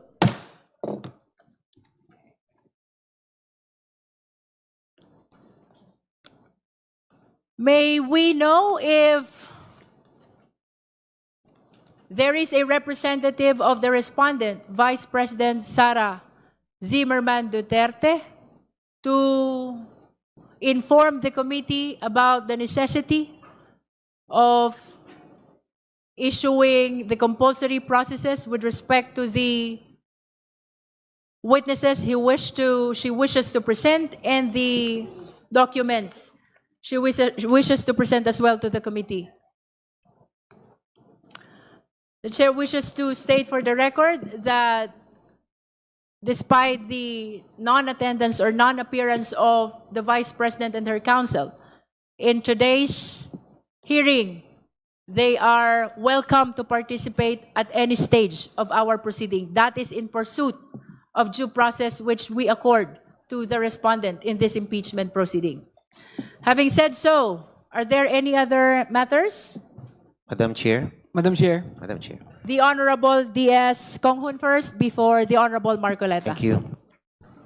Madam Chair, for the purpose of our next hearing on April 14, 2026, the committee should consider adopting the sequence of the grounds for the third impeachment complaint and receive the evidence for both impeachment complaints jointly, considering that they may have in common evidence. I propose that for our hearing on April 14, the committee should determine the probable cause for the following grounds for impeachment. Number 1, the Sabala complaint, the Vice President committed culpable violation of the Constitution and betrayal of public trust malversation, graft, corruption, and other high crimes. The Cabrera complaint.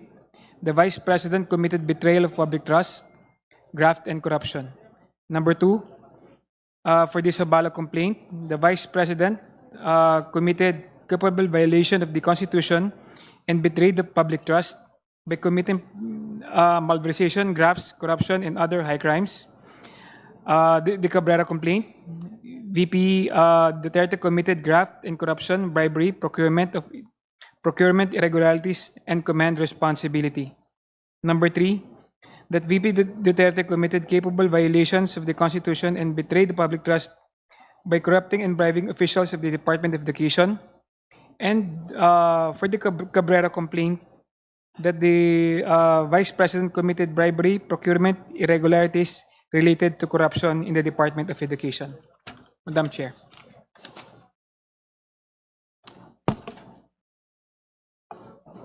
May we confirm if that is your motion already, the Honorable D.S. Conghon? Yes, Madam Chair. So there is a motion to adopt the sequence of topics already read by the Honorable D.S. Conghon for the purpose of our determination of probable cause. Madam Chair, The Honorable De Lima. it was not quite clear to me which specific grounds indeed are to be first tackled for the April 14 hearing. The movant or the proponent actually made mention about culpable violation of the Constitution, betrayal of public trust. But which of these specific grounds? The first ground, I'm talking about the Cabrera, the Saballa et al. Complaint. The first ground is about the anomalous disbursement of confidential funds for the OVP. The second is anomalous disbursements of confidential funds for the DepEd.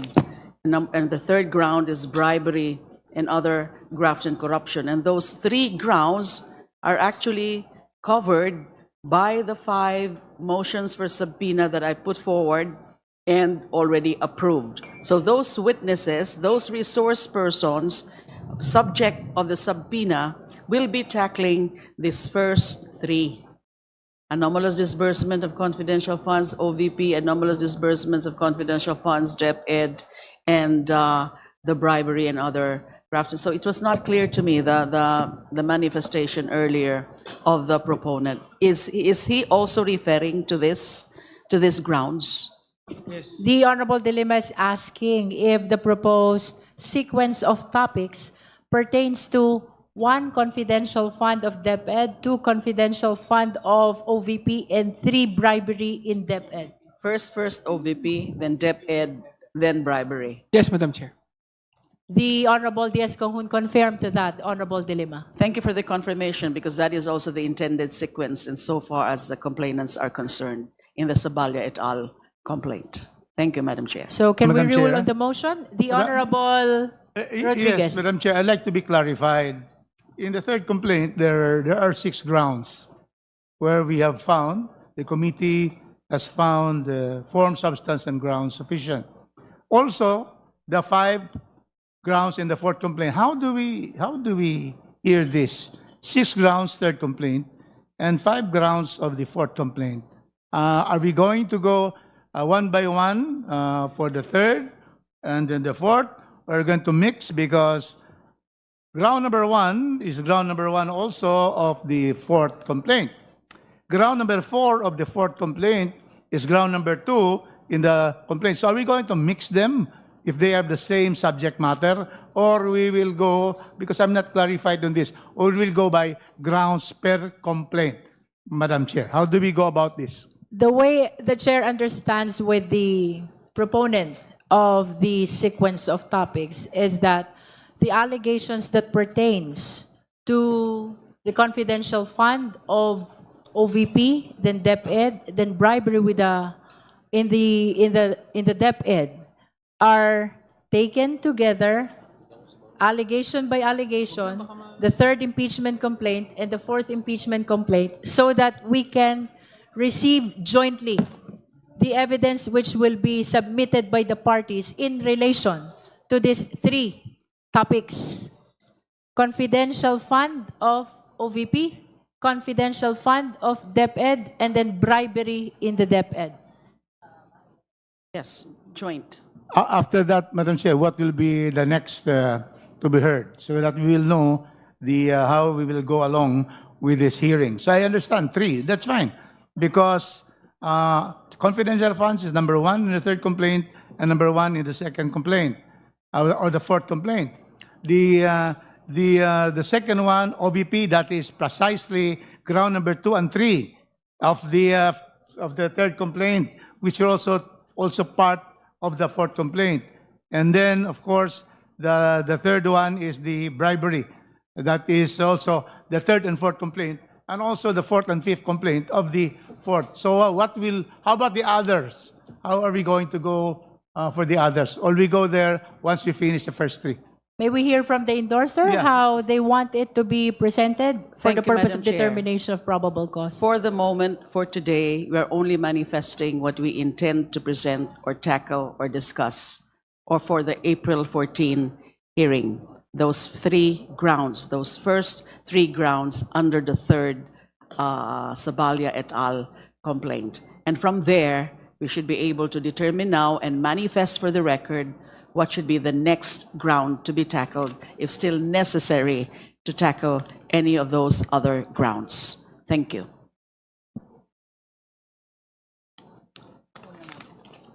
There is a pending motion to adopt the sequence of topics proposed by the Honorable D.S. Konghun. Do I hear a second?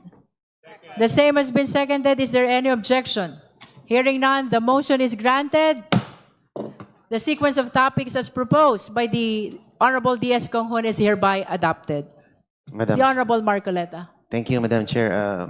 Madam Chair, if you may I make a manifestation as regards to my observation on how the rules You may proceed. on how the rules were applied between the Marcos and the Duterte complaints. There appears to be inconsistency. The Honorable Dilima. Point of order. We of course respect There's the a point of order, Honorable Marcoleta. We have to hear it first. The Honorable Dilima. We of course respect the right of even a non-member to make any manifestation, some manifestations that are relevant to the issues at hand. Now, those matters have been tackled already, exhaustively discussed in the course of the proceedings for the determination in substance, sufficiency in substance, as well as the determination of sufficient grounds. That issue has been resurrected a few times already. And even the Honorable Chair has actually refuted that point, that there is no different treatment. And if there's any different treatment, it's because it's mandated or it's called for, necessitated by the specific facts of these cases. So there's no point to further touch on this matter. Madam Chair. I move that we do not allow the Honorable Marcoleta to With all press due further. respect to the Honorable Marcoleta, the point of order is sustained. Madam Chair, may I appeal? Please make sure that your manifestation is germane Yes, to ma'am, our because- current impeachment proceeding. Because Please be reminded ma'am. not to move back. We have Yes, to ma'am. move forward. Every now and then, the issue of due process comes up, and we will always go back on the fair application of the rules between the Marcos and the SARA Duterte complaints. I'm just making an observation, Madam Chair, and I think I should not be precluded from With all due making my respect, observation. Honorable Marcoleta, a point of order has been raised and the same has been sustained. So I hope we will conclude on our manifestation pertaining to the alleged double standard. Please shift to other manifestations which are germane to our current discussion in this impeachment proceeding. Okay, ma'am. May I proceed to what Congressman Rufus made earlier regarding the nexus to impeachable ground? That nexus pertaining to the motion for issuance of subpoena to the representative of SEC has been ruled upon as well, Honorable Marcoleta, with all due respect. Okay, so I am precluded from making any manifestations as a member of the House? It is Madam Chair? precisely because the manifestations which are being raised are issues which have been ruled upon by the committee already. Yes, ma'am, but due process prevails at any stage of the impeachment process. So, wala naman po sigurong masama sa But please manifestation. confine your manifestations to the current subject matter of our impeachment proceeding. Please do not go back. The majority of the Justice Committee ruled already on the issue that you are raising. Let us respect the decision of the majority. Yes, ma'am. Just a comparo between the two complaints sana, if I may be allowed. That is going back again to the issue of double standard. With all due respect, Honorable Marcoleta.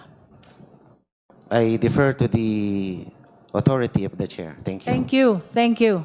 Just for the record, if the lawyers or the respondent is present in today's hearing, they are welcome to read to the committee the witnesses they intend to present for the purpose of the determination of probable cause. That is for the record. Now, if there are no other matters which the members of the Justice Committee wish to raise, Madam Chair, the Honorable De Lima. one other matter. I think this committee needs to anticipate any eventuality that between now and the next scheduled hearing, which I understand is on April 14, That's correct.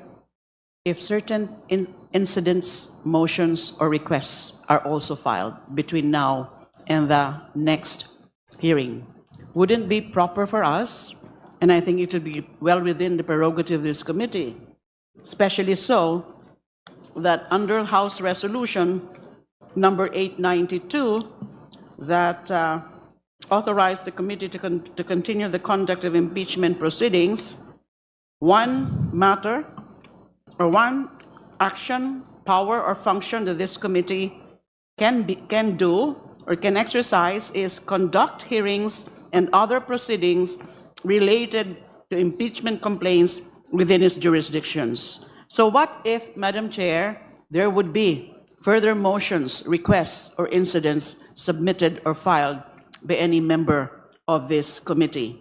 Wouldn't it be proper for us that this committee be allowed to hold meetings outside the scheduled hearing dates to discuss and act on subsequent motions, manifestations, requests, and such other incidents and matters that will be submitted for the committee's consideration? As with the hearings that we're conducting now, this should also be, of course, with notice to the parties and their counsels, and should be open to the public. I so move, Madam Chair, so that we don't have to wait, especially if these are urgent requests, we don't have to wait for the next hearing before this committee can act on those incidents, if any, only if there would be such subsequent incidents. Thank you. There is a motion from the Honorable Laila De Lima to allow the committee to conduct meetings outside of this hearing. That is for the purpose of addressing urgent motions, manifestations, or any other matters relevant to the current impeachment proceeding. Do I hear a second? Second, Madam Chair. The same has been seconded? My objection, because, we have 14, 21, and 29. Very clear that whatever is filed could be tackled on April 14. So it's not necessary that we will have additional hearings. We set this, it's in my calendar now. I still have the diary, which is not used by younger lawyers. But I think we have set already 14 to 29. So let us just, that is, also a premature speculation that there may be motions. And all motions will be tackled when it is filed on April 14. Thank you, Madam Chair. With that, then we shall proceed to vote. There is a motion. Madam Chair. The just a Honorable Tino. clarificatory question. This is your clarificatory question. Sa distinction between meeting and hearing. So the meetings will, if I understand correctly, will still be open to the public, and they will still require quorum so that any motions and so on will be considered valid actions of the committee. Is that correct? Let's hear from Madam the Chair? proponent. Yes, Madam Chair, because that is only on the premise that there would be subsequent motions or incidents between now and the next scheduled hearing in anticipation, anticipatory, or in case, or only in the eventuality that such incidents are submitted or filed. And it's a given that there would be a quorum, a quorum would be required, and that it would be open to the public. It's a given. But this is meeting. We can consider it a special meeting outside of the scheduled evidentiary hearings, which would start in April 14. That is my motion, Madam Chair, my point. Thank you. Madam Chair. Does that satisfy the Honorable Tino? Madam Chair. The Honorable Adjong. Thank you, Madam Chair. Madam Chair, does the committee already have that mandate or authority to exercise calling for an emergency meeting should there be a need to do that without necessarily the committee adopting a resolution? That's number one. Number two, Madam Chair, is I do agree with Manong Rufus that there are already indicated dates for the committee to conduct the next committee hearings. And if we are to, again, anticipate, for example, that there will be an additional hearings for the committee to conduct, that would also indicate the need for this committee for a 3-day notice ruling, Madam Chair. So we don't actually know exactly when would be the additional between the interval, in the interval in between dates that have already been identified by the committee. So again, Madam Chair, if there's already that authority by the committee chairperson to exercise calling for an emergency meeting, then with all due respect to Congresswoman De Lima, there is no need for the committee to adopt such resolution. I think this is only for the purpose of addressing urgent motions, pleadings, or manifestations that the motion of the Honorable De Lima is being raised. But nevertheless, that meeting to address the urgency will still be subject to the requirement of notice, hearing, as well as quorum, and the 3-day notice rule. No? So I think it will not harm our proceeding and even the pre-scheduled hearings on the 14th, the 22nd, and the 29th. No? So can we proceed to resolve the motion? Again, my position, Madam Chair, with all due respect to Congresswoman De Lima, even if we don't adopt that resolution, the committee can already exercise that.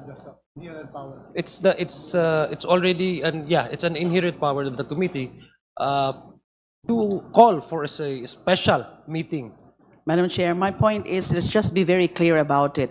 Because yes, under the House Resolution number 892, I mentioned earlier, may I just quote again, resolved further, that during the recess of the House of Representatives from 21 March 2026 to 3 May 2026, the House Committee on Justice is hereby authorized to continue the conduct of impeachment proceedings and exercise powers necessary and incidental thereto in the same manner and with the same force and effect as if the House of Representatives were in session, including the following. 1, conducting hearings and other proceedings related to impeachment complaints within its jurisdiction. 2, setting, scheduling, and adjusting the calendar of hearings and other related proceedings. And there are 2 other matters like receiving, acting upon, and resolving pleadings, acting upon petitions, requests, motions. But my concern here only is that since we have predetermined dates of hearing already, which are for the evidentiary hearings, there might be, just anticipatory, so a standby authority, standby discretion, especially the chair, to hold or to call for a meeting outside of the regular scheduled hearings already in the calendar, Because one other aspect, as I cited earlier in the House Resolution number 892, setting, scheduling, and adjusting the calendar of hearings and other related proceedings during the period of recess. So this is just a standby authority, and to be very clear about holding other proceedings, meetings outside of the regular dates of hearing already predetermined. That is my point, for clarity, for orderly and efficient conduct of the proceedings. Thank you. The argument actually of the Honorable Rodriguez and the Honorable Adjong is that that power of holding a meeting is already inherent in the committee. But I don't see nothing wrong about ruling on this motion so as for us to re-emphasize the authority of this committee to hold hearings to address matters with extreme urgency. So with that, would the Honorable Rodriguez and the Honorable Adjong reconsider their position with regards to the motion of the Honorable Dilima? Yes, Madam Chair. Madam Chair, We are okay with the motion. Yeah, You are withdrawing your objection. How about the Honorable Adjong? yeah, I'm not objecting actually. I'm just trying to avoid redundancy here. So You if have it's no already objection. inherent power, so there's no need for a resolution. But there's no objection, and I do understand the position of Congresswoman De Lima. Thank With you. that, let me just reiterate, there's a motion from the Honorable De Lima to authorize the committee to hold meetings outside of these hearings. That is to address urgency. Do I hear a second? The same has been seconded. Is there any objection? Hearing none, the motion is granted. If there are no other matters, I think it's past 2 o'clock in the afternoon. Madam We've done Chair. a lot of things for today's hearing. The Honorable Percy Sendanya. It has been a very productive day for us and for the Filipino people. I move to adjourn, Madam Chair. There's a motion to adjourn or motion to suspend? Let me withdraw my motion and reiterate motion to suspend, Madam Chair. There is a motion to suspend our hearing today. Do I hear a second? The same has been seconded. Is there any objection? Hearing none, our hearing today is hereby suspended.